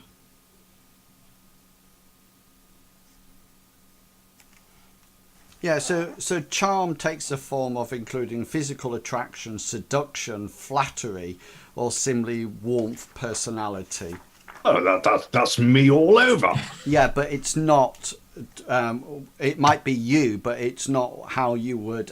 Fast talk is specifically limited to verbal trickery, deception, and misdirection, such as bamboozling a bouncer to let you inside a club, getting someone to sign a form they haven't read, making a policeman look the other way, etc. And then remember that all these are opposed. So, and it's opposed with fast talk is opposed either by fast talk itself or by psychology, one or the other. To be quite honest with you, I don't think I would be suited for this. To be quite honest, when I said that we would help out Johnson, I didn't think lying would be part of the criteria. Well, it's something that can help in this case, but I guess we'll just have to see how willing he is to listen to us. Indeed. So is the plan of action then to wait for the Great Raspini to come out, then somebody try to fast talk him in going for a drink with you? I think nobody wants to be fast talking here. Kika, please. So it's probably going to be, if I can, and I might not be able to do this, if I can roll intimidate to, well, no, that's not really what I want to do. Yeah, so intimidating would be classified as trying to force him to come with you. I was thinking of trying to phrase it like posturing to make it so he doesn't, I don't know. I guess really just try and snag him to talk in a very serious manner. My character, Aaron's only here to ask questions. Yeah, so intimidation including physical force, psychological manipulation and threats. It is used to frighten or compel a person to act in a certain way. Backing up intimidation with a weapon or some other powerful threat or incentive may reduce the difficulty roll. Okay, here's what I want to do, if my cohorts are fine with that. When he comes out, I want to quickly approach him and ask him if he can answer a few questions. And if he doesn't, then I want to threaten him with a disappearance. Something like... You could threaten him with the constabulary. Or that. I think I might... Well... That's a good one. Surely he wouldn't want it in the papers. Oh, of course not. It wouldn't do his show any good at all if he was under investigation by the constabulary for a woman going missing. Last seen. That does sound like a good at his show. Surely. No, that's the sort of thing that could break a man and his reputation. Breaking too. Well, if he's unwilling to talk with us, then we'll have to bring out that threat. But otherwise, let's see if he's agreeable before we start getting so when he comes out, what skill are you using to encourage him to talk to you? That's what I need to know. I'll use intimidate if everybody's fine with that. Yeah, it's the only one we got. Yep. Right. one and only trick. Okay then, so what happens is that about an hour after the show has finished, you hear a conversation coming down through the auditorium. You three are sort of like stood outside of the Egyptian Hall Theatre, and you hear the door open, and out walks the great Raspini,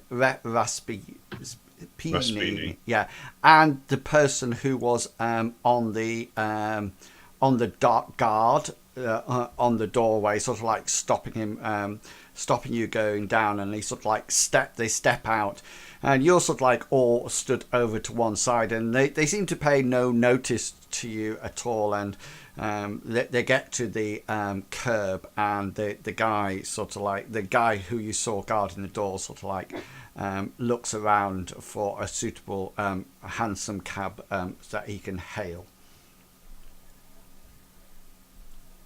As they were coming out, could Willard hear any of the conversation that they were having, and were they talking in English? Yeah, so make a listen roll. Yeah, they were talking in English, but you think they were just talking about the show and how it had gone tonight. I say we should probably approach him now, Mr. Webber, because otherwise we we might miss our chance. Yeah, let's intervene now. As swiftly as possible is how Weber would be approaching. Yeah, and doing what? Let's see. So just to make sure I'm picturing this correctly, it's the Great Raspini and the guard. The guards hailing the guards. carriage. Yeah, the guards are on the curb, hailing a hansom cab, and the Great Raspini sort of like stood a little way back in his cape and his top hat and his cane, just sort of like looking around, waiting for his hansom cab to come. I'd approach then and say, Raspini, we got a few questions for you. Yeah, he sort of like looks round, quite shocked, and sort of like, what's the other two doing? Willard's going to sort of like be stood there, and then when he sees Aaron going across, he's going to follow behind him. Okay. Yes, Dr. King will be doing the same thing, walking. Okay, outside. so all three of you are approaching the Great Raspini then, yeah? Yeah. Yeah. And he sort of like turns to you when you say that you have questions for him, and he says, he sort of like says it in quite an English accent now. He just sort of like says, "I'm sorry, I tell nobody how I do my amazing tricks." I don't care about your tricks, Raspini. I want to know if you know about a particular girl. I believe I have a picture, and Willard, I'll take out this sketch that he had done. Yeah, he sort of like looks down at the picture, and he just sort of says, "No, never seen her." 2 days ago, green velvet dress. He just sort of like looks at you. His attention is taken off Weber and onto you now, Peabody, and he says, "I've just said to you, I do not know her." That's not the question we had for you, Raspini. We want to know what you know. We know you know this lady. Okay, you're going you're going to have to threaten him in some way in order to get your intimidation roll in, because currently you're just like almost like fast talking him. You're sort of like trying to convince him. So you're going to have to almost like do some kind of either some threat, i.e. tell us about what this person knows, or we will, or you'll need to sort of like do some kind of physical action to sort of like reinforce your stress, your questioning, so you can actually roll that intimidation roll. Because currently, like I say, you're fast talking. Yeah. Which you can roll fast talking if you wish. No, I'll say something like, "We know you know her. Now, if you don't start talking, we're going to be calling some of the constabulary to take care of your business." Okay, well, roll your intimidation roll. Big money. Oh, loud money. Yeah, he sort of like turns to you, and he looks quite how can I? Arrogant. Yes, arrogant, and I could tell by your look on. Yeah, he sort of like looks at you, and he says, "Call the constabulary, because I am accused of what?" Accused of being the last person to have seen this girl. And he sort of like looks at you and says, "By all means, bring them round. As I've already said, I have not seen her."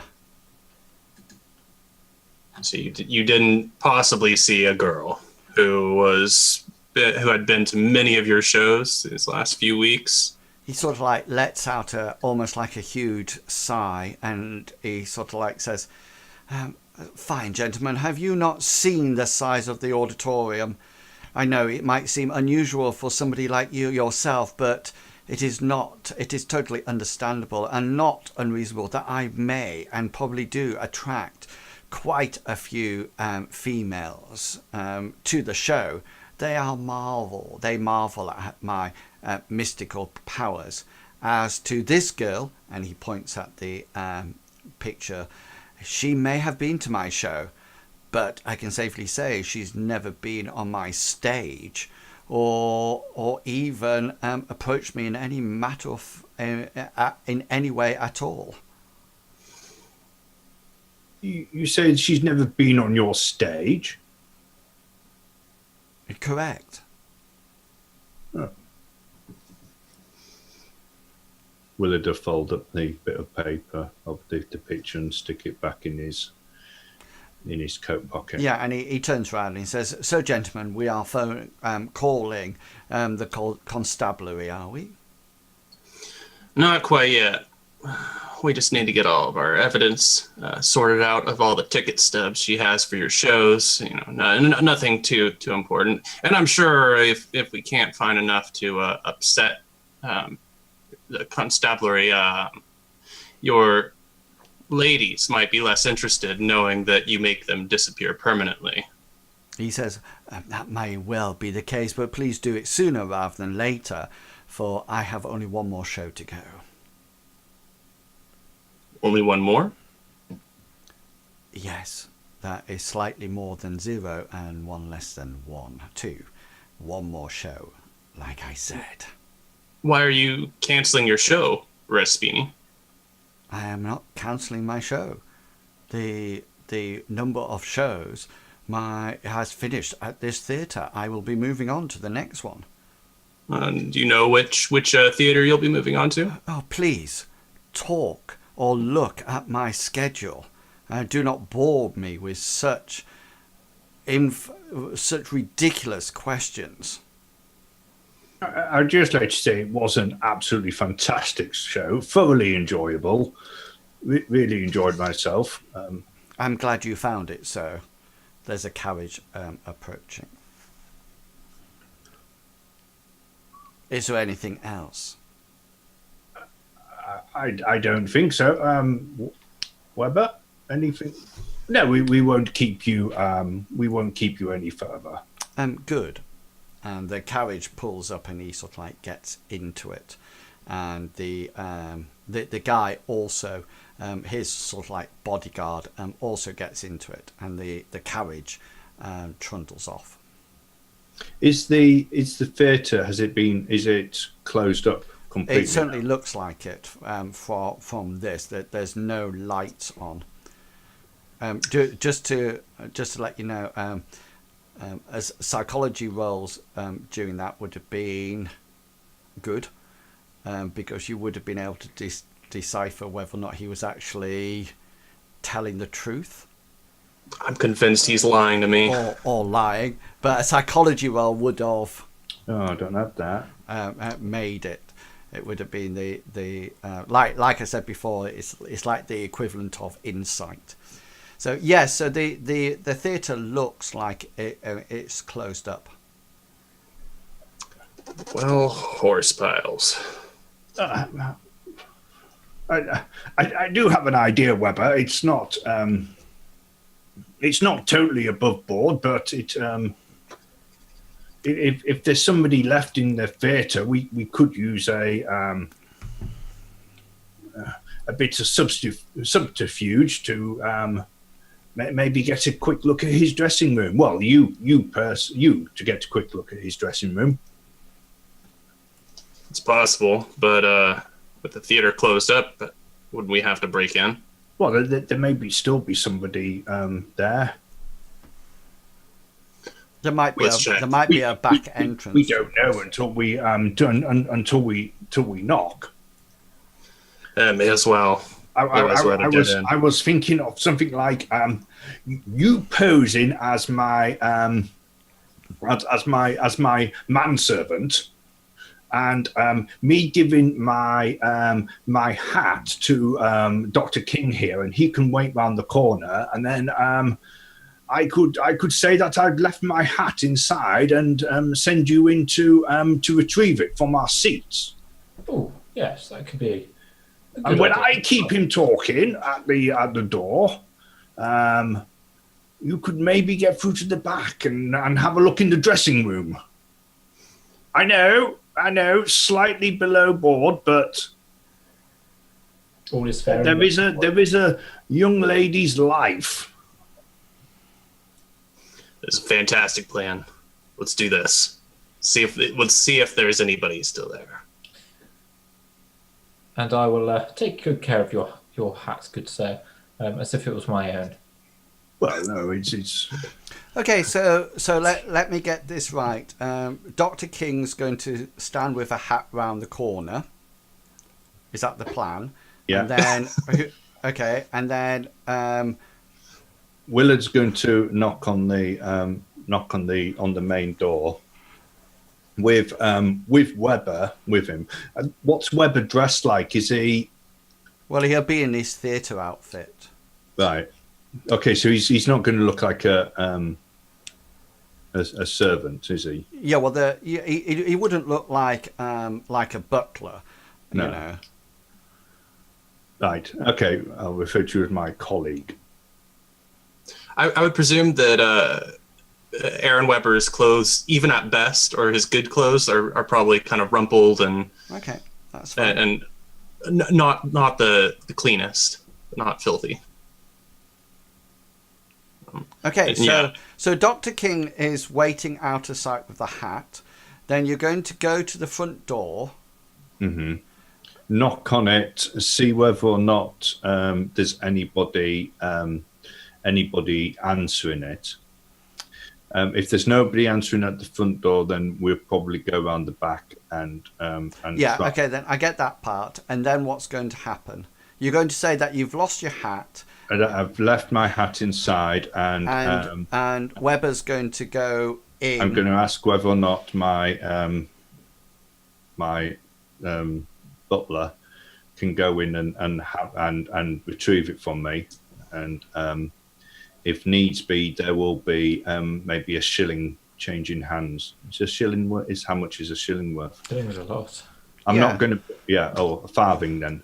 So the idea is to fast talk the person, and then to send Weber in, and then what? You guessed it. Fast talk is a skill everybody needs.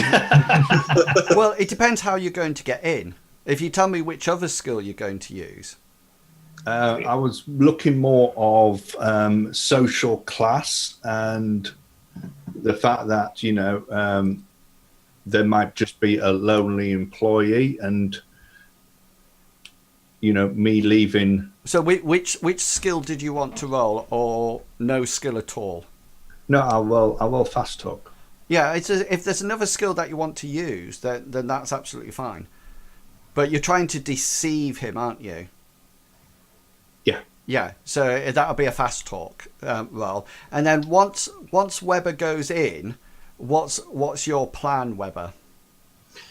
I'm trying to think of so I know the amount of time.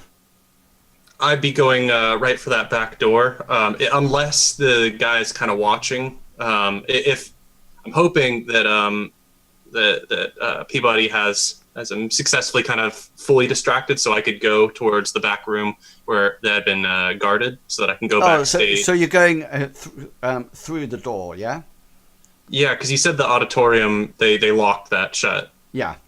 So I feel, I would have to go for the Okay then. the door. So, and are you saying that you left your hat in the auditorium, Peabody?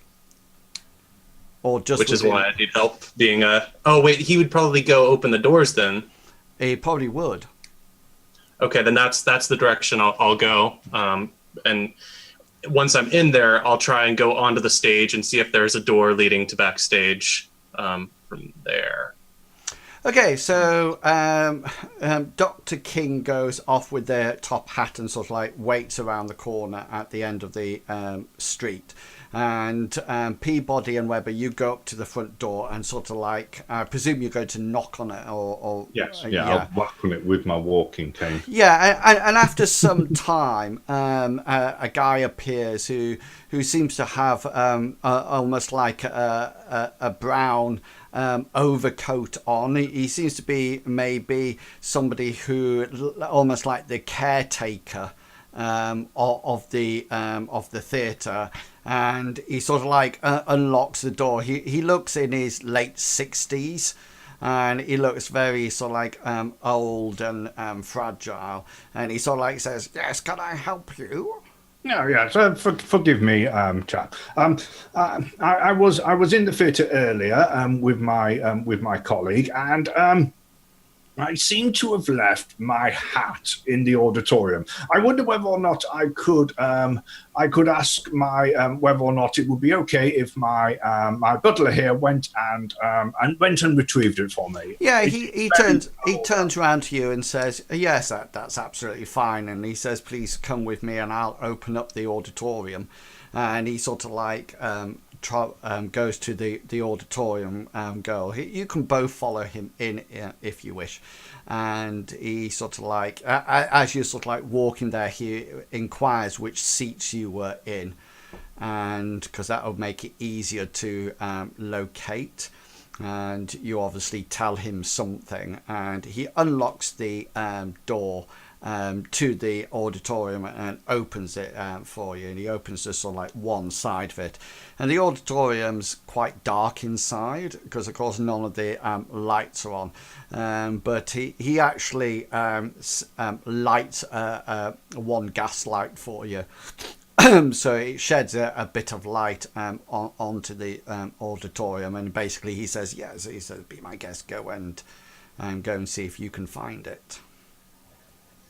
Yeah, thank you very much. So is he in the auditorium as well? Is there any way that Weber can get into the back without him seeing, or is he stood there? Well, he's unlocked the door, and he's sort of like doing what anybody would do, is just sort of like standing at the door.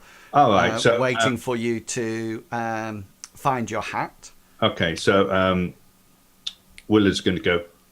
There we go, Weber. And then when he's done that, Willard's going to say, "I wonder whether or not I could maybe ask you something." This is to the caretaker. Yeah. He says yes, by all means. I wonder whether or not you've seen this lady, and he's going to take the picture up, but when he holds it out, he's going to turn it so that the caretaker has to face away from the door. So into the auditorium. The way away from where Weber needs to go. Okay, and where's Weber going? If I can see that the caretaker has kind of turned away, my intention is to go for the backstage. Okay then, yeah. So he sort of like he turns around, and you sort of like engage in just a conversation with him, and he sort of like says, "No, I haven't seen her," etc. And yeah, so you go out. You actually get up onto the stage, and then do you actually wish to go behind and disappear out of view?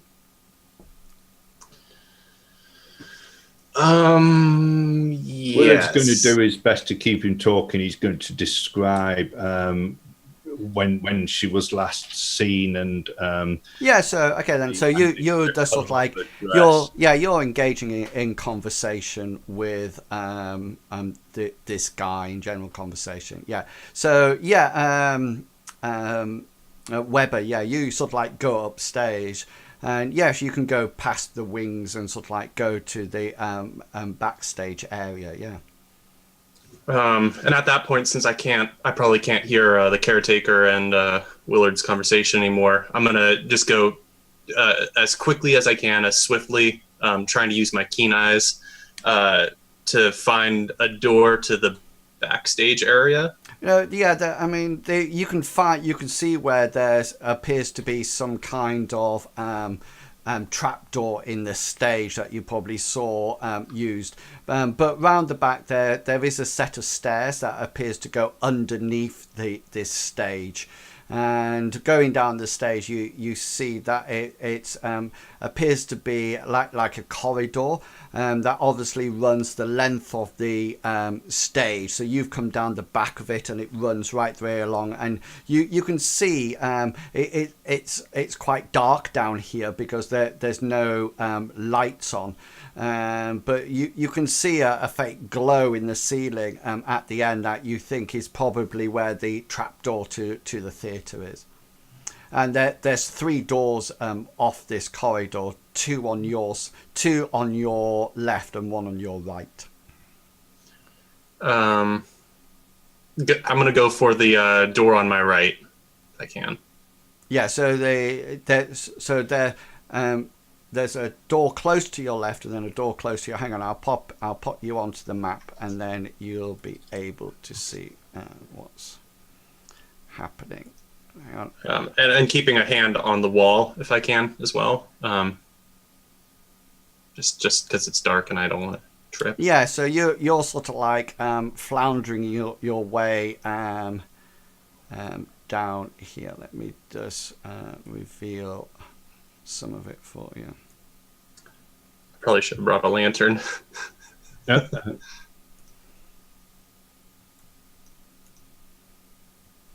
Okay, so that's what you can see. You can see where the doors are. Yes, I think so. Am I up here? Yeah, those are the stairs going down. Oh, gotcha. And then we're under. Okay, yep, I understand what we're doing now. So this is sorry. This is like the front of the stage. Yeah. Okay. And so then there's a door here, over here, if it would ping, and then one really close over up here. Yeah. I guess I'll go for sort of like see those in the dark light, in the darkness. I'll try the one closest, nearest to the stairs. Yeah, they're open. None of them are actually shut or anything like that. You sort of like go into the one to your left, and you do find that there's like a gas light, a lantern, so to speak, in there, which you sort of like take out and light so you can actually see. And this it appears to be. Thank you, lantern. It appears to be some kind of costume storage area, and it seems to be full of costumes. And there's sort of like a sewing machine area and a place that these 2 things here are like mannequins, for fittings. And there's this table here is off something that is sort of like doing sewing things, etc. Okay. I'm gonna move on to the next room. Yeah. So you're Mr. Peabody. You're still talking to the guys. Are there any topics or conversations that you would like to steer the conversation round to, or just generally keeping after his asking attention? whether or not he's seen the lady in the picture and describing what she was wearing. He's going to then start talking about the great Raspini and how he was actually at the performance. Okay, so you're just sort of like talking about the show, and so he's just sort of like engages in conversation with you. Let's put your token on. Massive. There you go. Let's make sure. Can you move that? I cannot. I can't. But then it's not my token. It's doing that awful trick that it was doing the other day when I can't actually gain any control over it. Curses, Roll20. Right, can you move that one? Yeah. Yeah. Okay, there you go.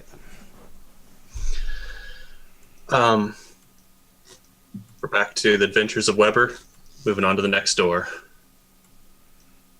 Actually, my entire goal down here is to, especially now that I have a beautiful lantern, I want to see if I can find anything related to the Great Raspini. Any like any supplies he leaves here for his show. I presume he might have like a suitcase or something. Yeah. Well, where would you like to look? The next place I'd like to look then is pinging down here, bottom right door. Okay, so move down to that, and I'll reveal that area for you.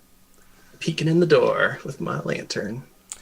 So it seems to be some kind of scenery shop. There's a lot of fabrics and sort of like the wings and the props that would drop down, and there's sort of like got cut out trees that are painted and everything like that. Okay, those don't seem to be monstrous or sanity removing, so I'm gonna move on to the final room. Is it actually a double door? Yes, it is. Yeah. Ooh. I'll pull them open and then hold my lantern in there. So this, I'll just do that. It seems to be, from what you can see, it seems to be some kind of prop room. It's quite higgledy-piggledy, and there's everything in here. You can see various things just as you go around the corner. So you can see over in this sorry, let me just get back onto my down here there's sort of like what appears to be some kind of Greek shield and a sword or something like that, and there's sort of like small chests, and this looks like some kind of fake piano as you hold your lantern up to it, and there's vases around, etc. You can see these are cabinets here and here, so you can't sort of like see past them. You would have to sort of like make your way around. Okay, and just to confirm, the bottom of this, pinging it right now, that's a solid wall? Correct, yeah. Okay. I'd like to get further into this prop room and do a little bit of searching. Opening cabinets as quickly as I can without like making it loud. When I close them, I make sure it's not like slamming them. Yeah. Just 1 second. No problem. A sword and a shield. Yeah, so so move your character where you the steps that you would like to tell. Dr. King, you're still stood around the corner, and Mr. Peabody, you're still busy talking to the guy outside. So you get to there. That's absolutely fine. There does seem to be 2 cabinets that are sort of like joined together, and it's just sort of like has a whole load of stuff in it. Mostly stuff that I would probably find to be disinteresting or just prop things. Yeah, things like fake vases, fake things like cutlery and things like that. Things that would probably be on the stage to sort of like describe some kind of activity or something like that. Am I able to see over these cabinets? No, they're quite high. Okay, that's what I was thinking. I'm gonna walk over and next to the piano and see if I can survey more of the room, or if it just ends right there. So no, it doesn't. It sort of like goes round, but as you sort of like before you get to the piano, could you make for me, please, a sanity roll? Yeah, sanity, and I'm going to use the green button for that. Yeah. So you as you walk through the gap, you suddenly notice that you suddenly notice that what appears to be a bat swoops down from the ceiling straight at your face, and you sort of like see it coming at the last minute. You sort of like duck out the way, and it sort of like flies right past you, and then it comes back again and back again, and it slowly goes, and you suddenly realize that there was actually what appears to be a tripwire here. And the bat is actually a fake bat on a piece of string. It looks like it's some kind of magician's wire, and it's just now sort of like floating there. Well, that was a little bit tricky. As Mr. Peabody, while you sort of like engaging in conversation with this guy now, and he's telling you the story about how the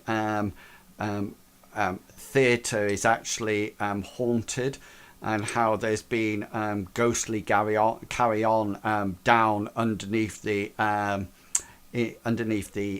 theatre, underneath the stage, in what they call the haunted prop room. And he's sort of like saying not even he goes down there after dark because of the hauntings.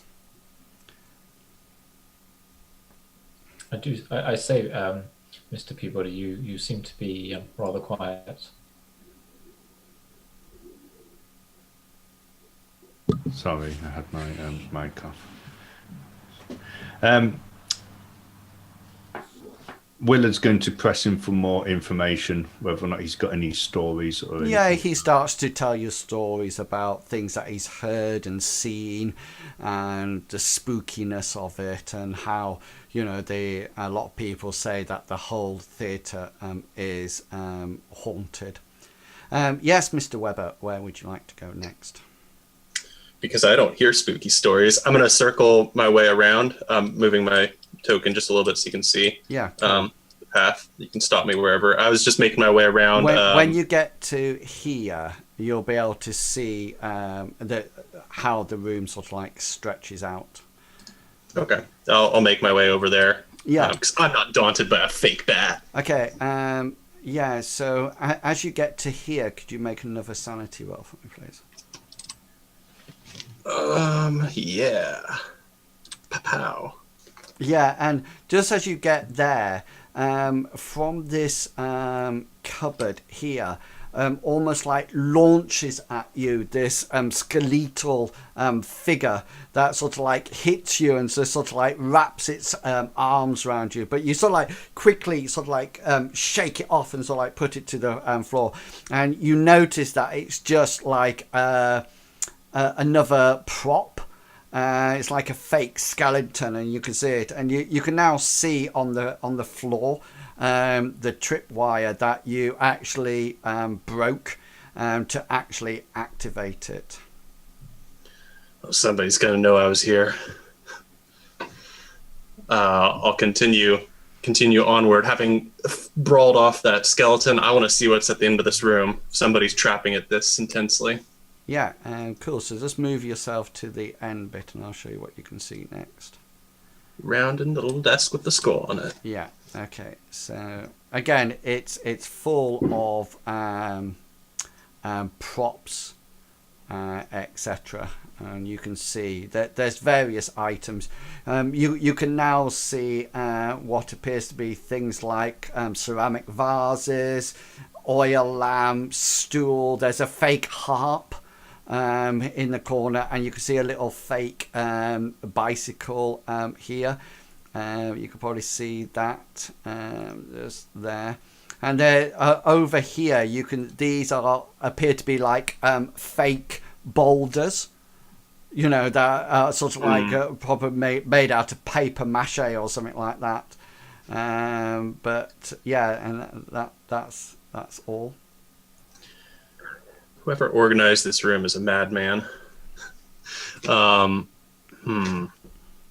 I don't see anything that seems like a great Raspini item. No, not at all. It seems to be a very boring prop room. That seems to be have these strange traps allocated around the place. And there's when he did his hypnotism act. Did he use any tools, or was it just his hands? It was just him on the stage, and that was it. Fancy. Yeah, pure using smoke. Fancy.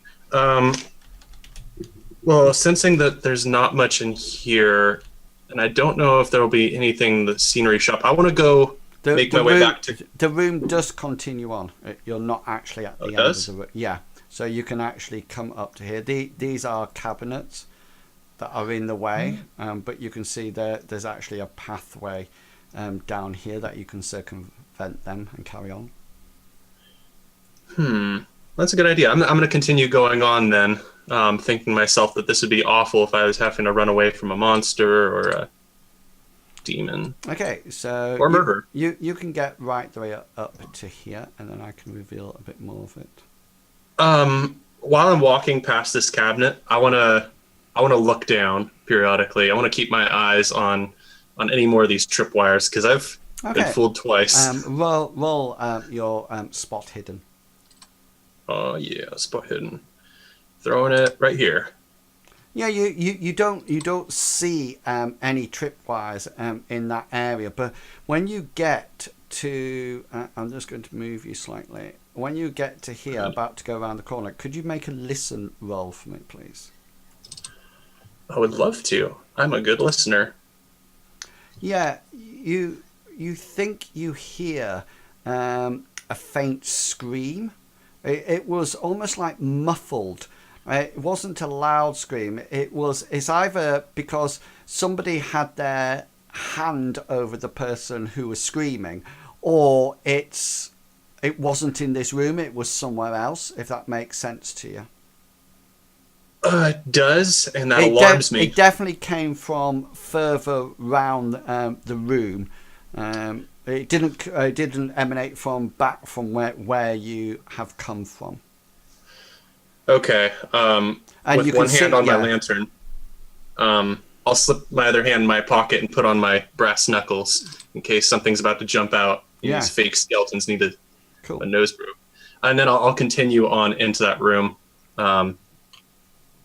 focusing more on shadows rather than on tripwires. I want to make sure I'm not getting jumped, I guess. Yeah. So you can move yourself right the way around to here. I will do just that. And then I can actually then reveal the rest of the room to you.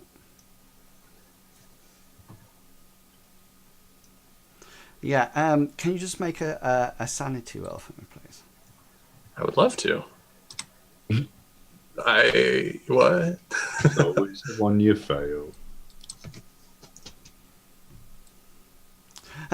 So as you get to this part, there, and you're concentrating more on shadows and making sure nothing jumps out, that you actually miss a tripwire and you actually activate it. And because you're so worried about shadows and things like that, you notice that something very white and ghostly suddenly appears from this way, and it sort of like comes out towards you, and you let me just see, you actually it'll come up in it. You actually lose 2 points of sanity as this white ghostly piece of cloth, what it ends up comes flying out of you, and you physically sort of like jump back and let out a gasp until it suddenly sort of like hits you, then drops down to the floor, and you sort of like look around, but you're pretty sure that nobody sort of like saw you, and you sort of like kick it with your foot, and it just seems to be some kind of white sheet. And you notice that behind it, just on the wall there, you can just see it.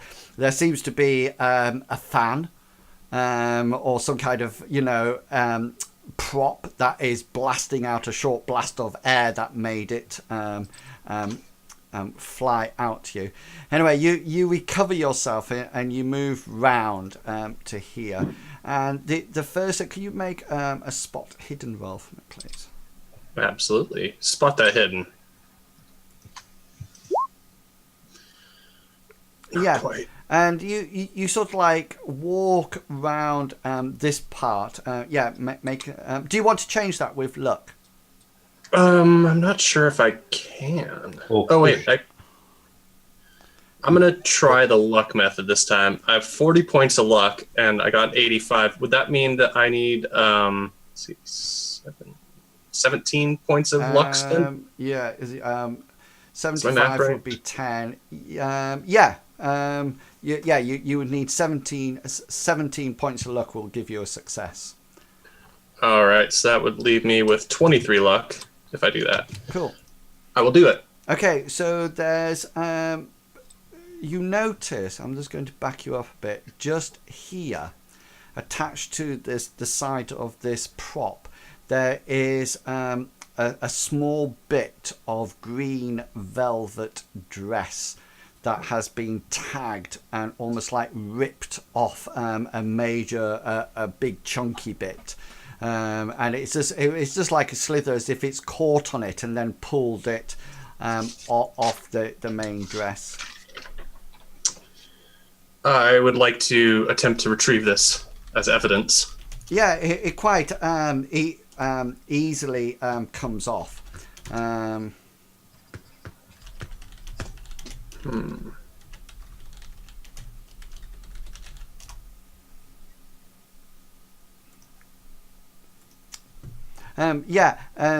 You're there at the moment, but you actually had moved up to here. If you want to continue to move up, it's up to you. Yeah, I want to continue, especially after I find this. I want to investigate this area to see if I could potentially figure out where the muffled noise and or scream could have come from. Okay. So make for me, please, another spot hidden roll. Yeah, you notice just in front of you here, there seems to be some kind of oily tracks.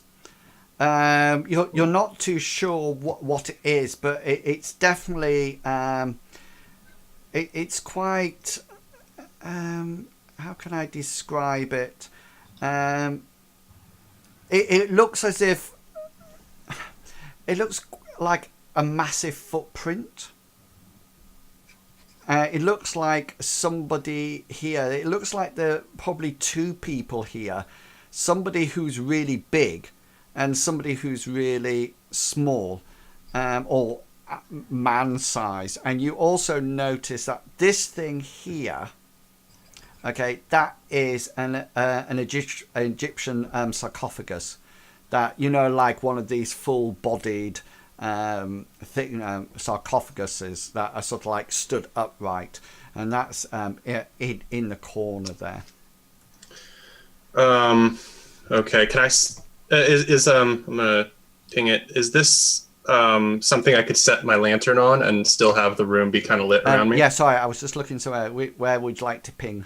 Yeah, of course. Yeah, you can pop it there. We'll put it there. My left hand, my right hand has the brass knuckles. I'm gonna move, I guess, slowly, cautiously towards the sarcophagus and move to open it. I guess I'm not really ready to punch anything, but I've got I'm not like tense to do that, but I'm tense for something to happen. Okay, yeah, so you're sort of like grabbing your brass knuckles in one hand, and you sort of like reach round with the other one and open the sarcophagus, ready to either dodge out the way if something launches itself out, or whack it with your brass knuckles. And you open it up, and as you open it up, the light from the lantern shines into it, and as more and more light comes in, you begin to work out what's actually in there, and it's only when you have the door fully open that you suddenly realise what you can see, because the sarcophagus is empty. There's nothing in there. I'm sitting here ready to click the sanity button. Whew, okay. Well, if there's nothing in the sarcophagus, and that's probably the most probable place that anything could be put in this room. Is there any large footlockers or chests that you could potentially hide in? Well, there's plenty of cabinets, etc., that people could hide in. Yeah, and just make a tracking roll for me, please. Ooh. Yeah, that's fine. I wouldn't adjust that with luck. I don't think I could. No. Right, okay then. So, Dr. King, you're still round the corner with a hat. And Mr. Peabody, you're going to have to make some kind of skill check now, because you've been talking for this guy for quite a while, this caretaker, and he's starting to sort of like, you can see that he's starting to get somewhat suspicious that your colleague hasn't returned. Okay, what would you like? It depends what you wish to do.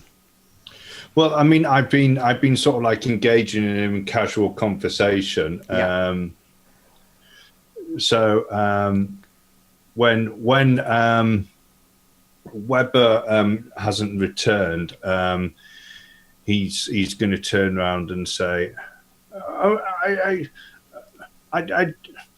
after the performance, I did go and see. I did have a private audience with Aspini. I might have left my hat in his dressing room. Yeah. Okay. Then. I'm wondering whether or not my butler has gone there."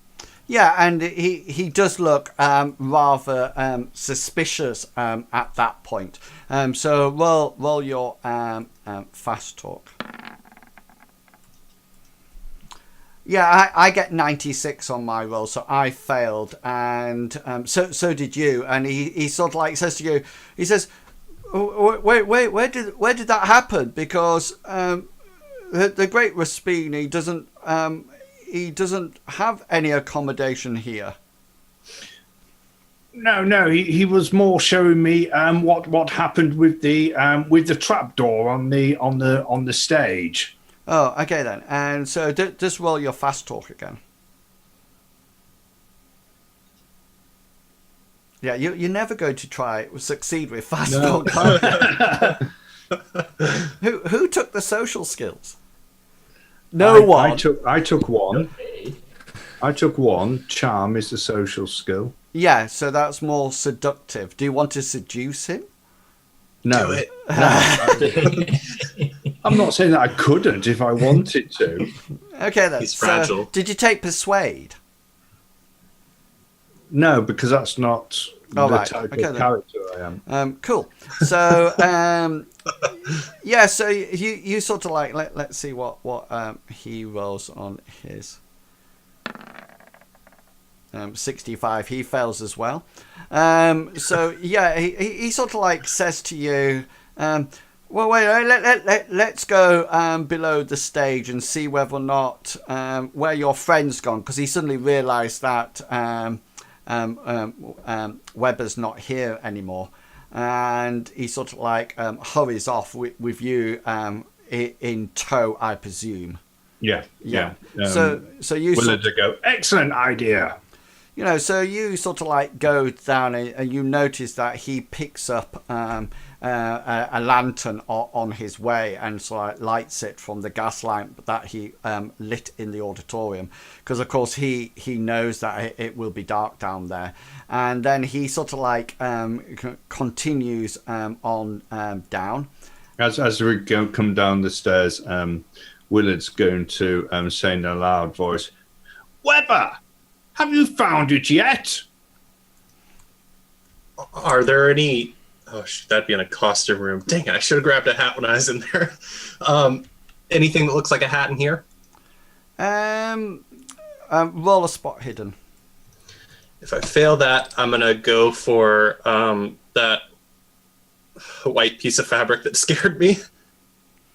Yeah, so you pick up the white piece of fabric. Yeah, whereabouts are you going to? So the caretaker's with you, Peabody. He's sort of like following you. Willard's going to say, I'm terribly sorry about all this. I will, of course, make it worth your while. You know, can't do without a hat. Can't do without a hat, especially within this weather and the pigeons. See, that would be a perfect opportunity for fast talking. Perfect. You know? But that's just normal conversation. Yeah, but it's like what I'm always saying to you. If you don't have...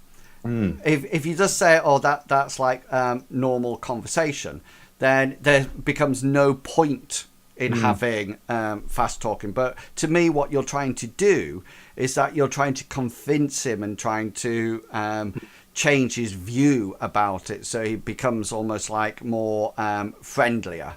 And that's how I view it, rather than I forgot where I am now. I'm in the prop room. Rather than just sort of like chatting to him, because you're trying to deceive him as you're walking. Okay then. So Mr. Webber, where are you doing? Whereabouts are you going? Quick question, because I guess I'm kind of leaving the prop furniture or whatnot that I got the green velvet dress bit off of. Yeah. What exactly was that again? It was just like a cabinet. It might be something that the Great Raspini, or if you remember, you know that Ira and William Davenport used a cabinet from the introduction to make things come out of and make noises come out. So it might be something from a seance or something like that.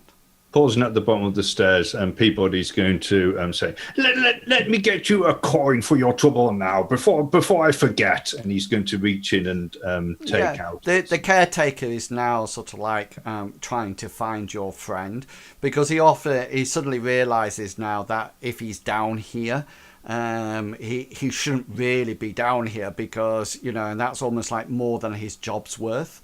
So he's getting a little bit panicky, and he sort of like looks in the costume storage area. Then he's heading down to the scenery shop as you sort of like follow him. Yes, Webber, what are you doing? Back to you.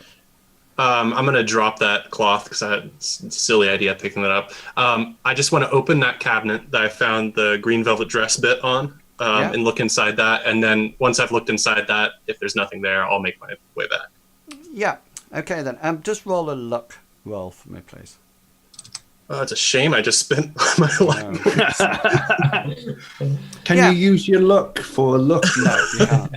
Yeah. So you sort of like pick something up, a random piece, and then you sort of like meet everybody down here.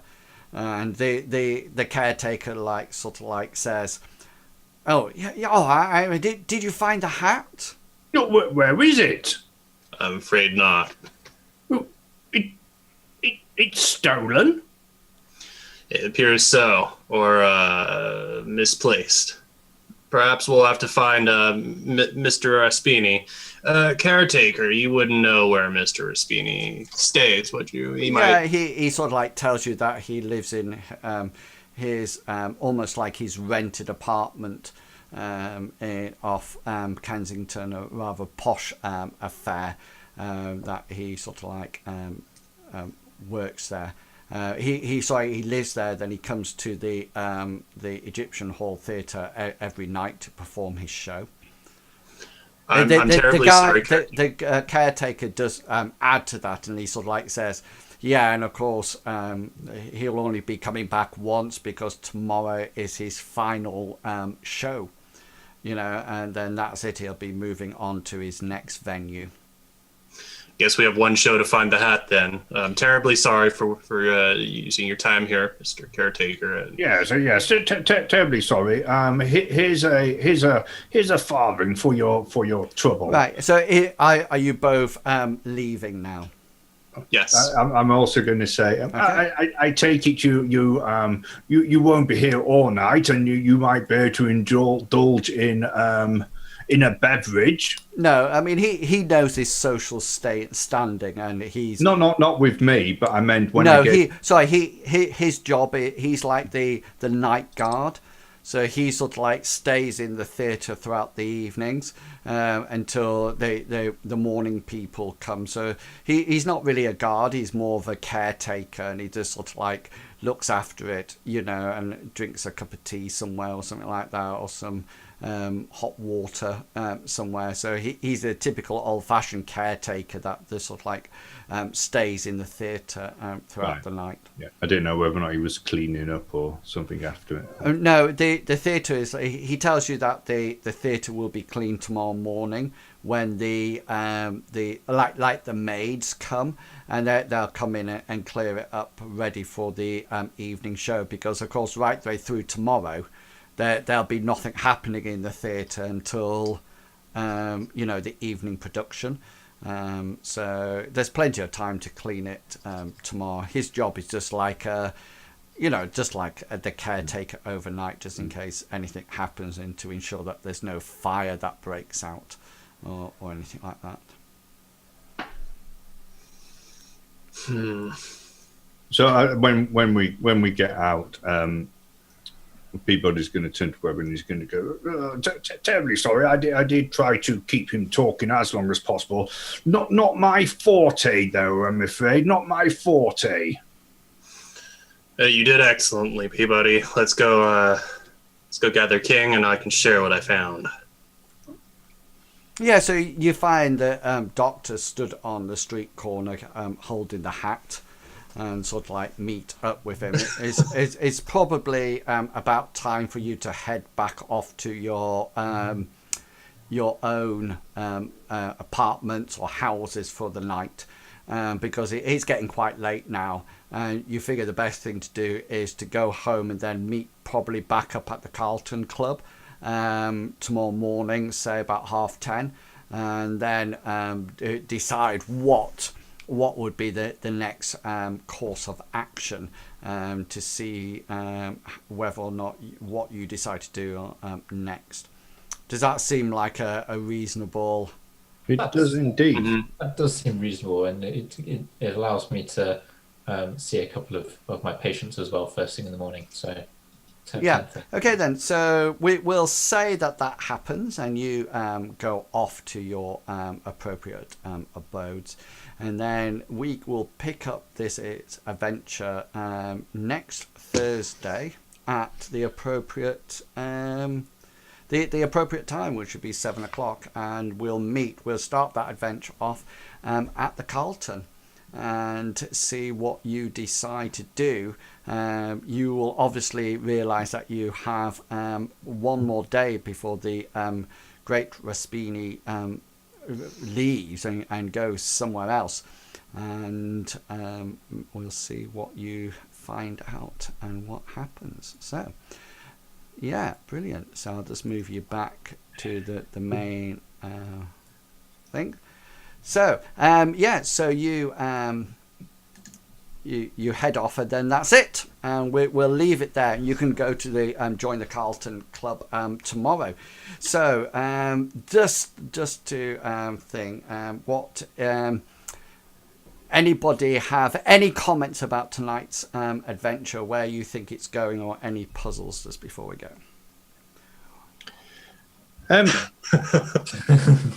I'm so puzzled. I tend to pick up information on things that I find strange, like why did Murphy Johnson have 4 tickets, which is probably nothing. It's like Mr. Pickle said, he could just have 3 of his friends that were going. I think it's interesting that there was that Webber heard a muffled scream. Yeah, that's at the top of my mystery list. So that would dictate that there was maybe somebody down there.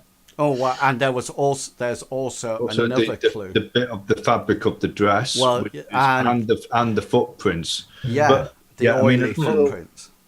I would have been interesting to see which way the footprints were leading, whether or not they were leading to the corner, away from the corner, and why were the footprints just in that area? Yeah, and I think that's what the track roll was for. Yeah, I wasn't good enough of a tracker to really notice what that was. But what I'm saying is that you didn't see the tracks any other way.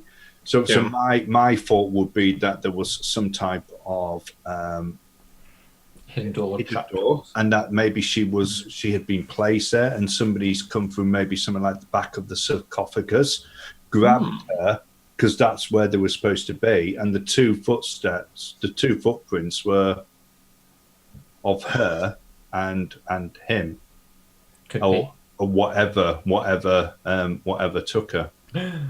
But then That's- that doesn't play right with the scream that the muffled. unless the walls are fairly thin and she could hear Weber wandering around and clattering around and made He did set off various yeah. on his. So if you made a little bit of a racket, she might have heard that if she's there and tried to attract his attention. But that's the other thing. Why was why were the traps going towards the area unless somebody wanted to know if somebody had been down there? Or, I think you've already got. I mean, unless some people didn't want people to go down there and claim Because that it was haunted, it Yeah. was something for them to use as a deterrent. as a scaremonger thing. Yeah. So it'll be interesting how you're actually going to get back down there. Yeah. That With our fast talk magic. yeah. I don't believe anybody hasn't got fast talk. I really. Does anybody else have any other social skill? You've got intimidate. I'm struggling with my intimidate. That's a skill I've never done as a D&D player before. What have I got? Charm. I've got charm 15. That's Disguise 5. Yes, so there was. Fast talk 5. yeah. So those are the standards. So nobody ploughed in Persuade 10. points into into the social skills. No. So Stealth 20. Not very so good. wait, do you have charm, Mr. Oh, Peabody? Peabody has charm. That's a social interaction skill that I Yeah. took out of my choices. Yeah, because I would have thought he would be more of almost like a charmer. You know, Flattery. No, he charms by. I obviously didn't come across, but he flatters people and talks as a as a flatterer. to the ladies.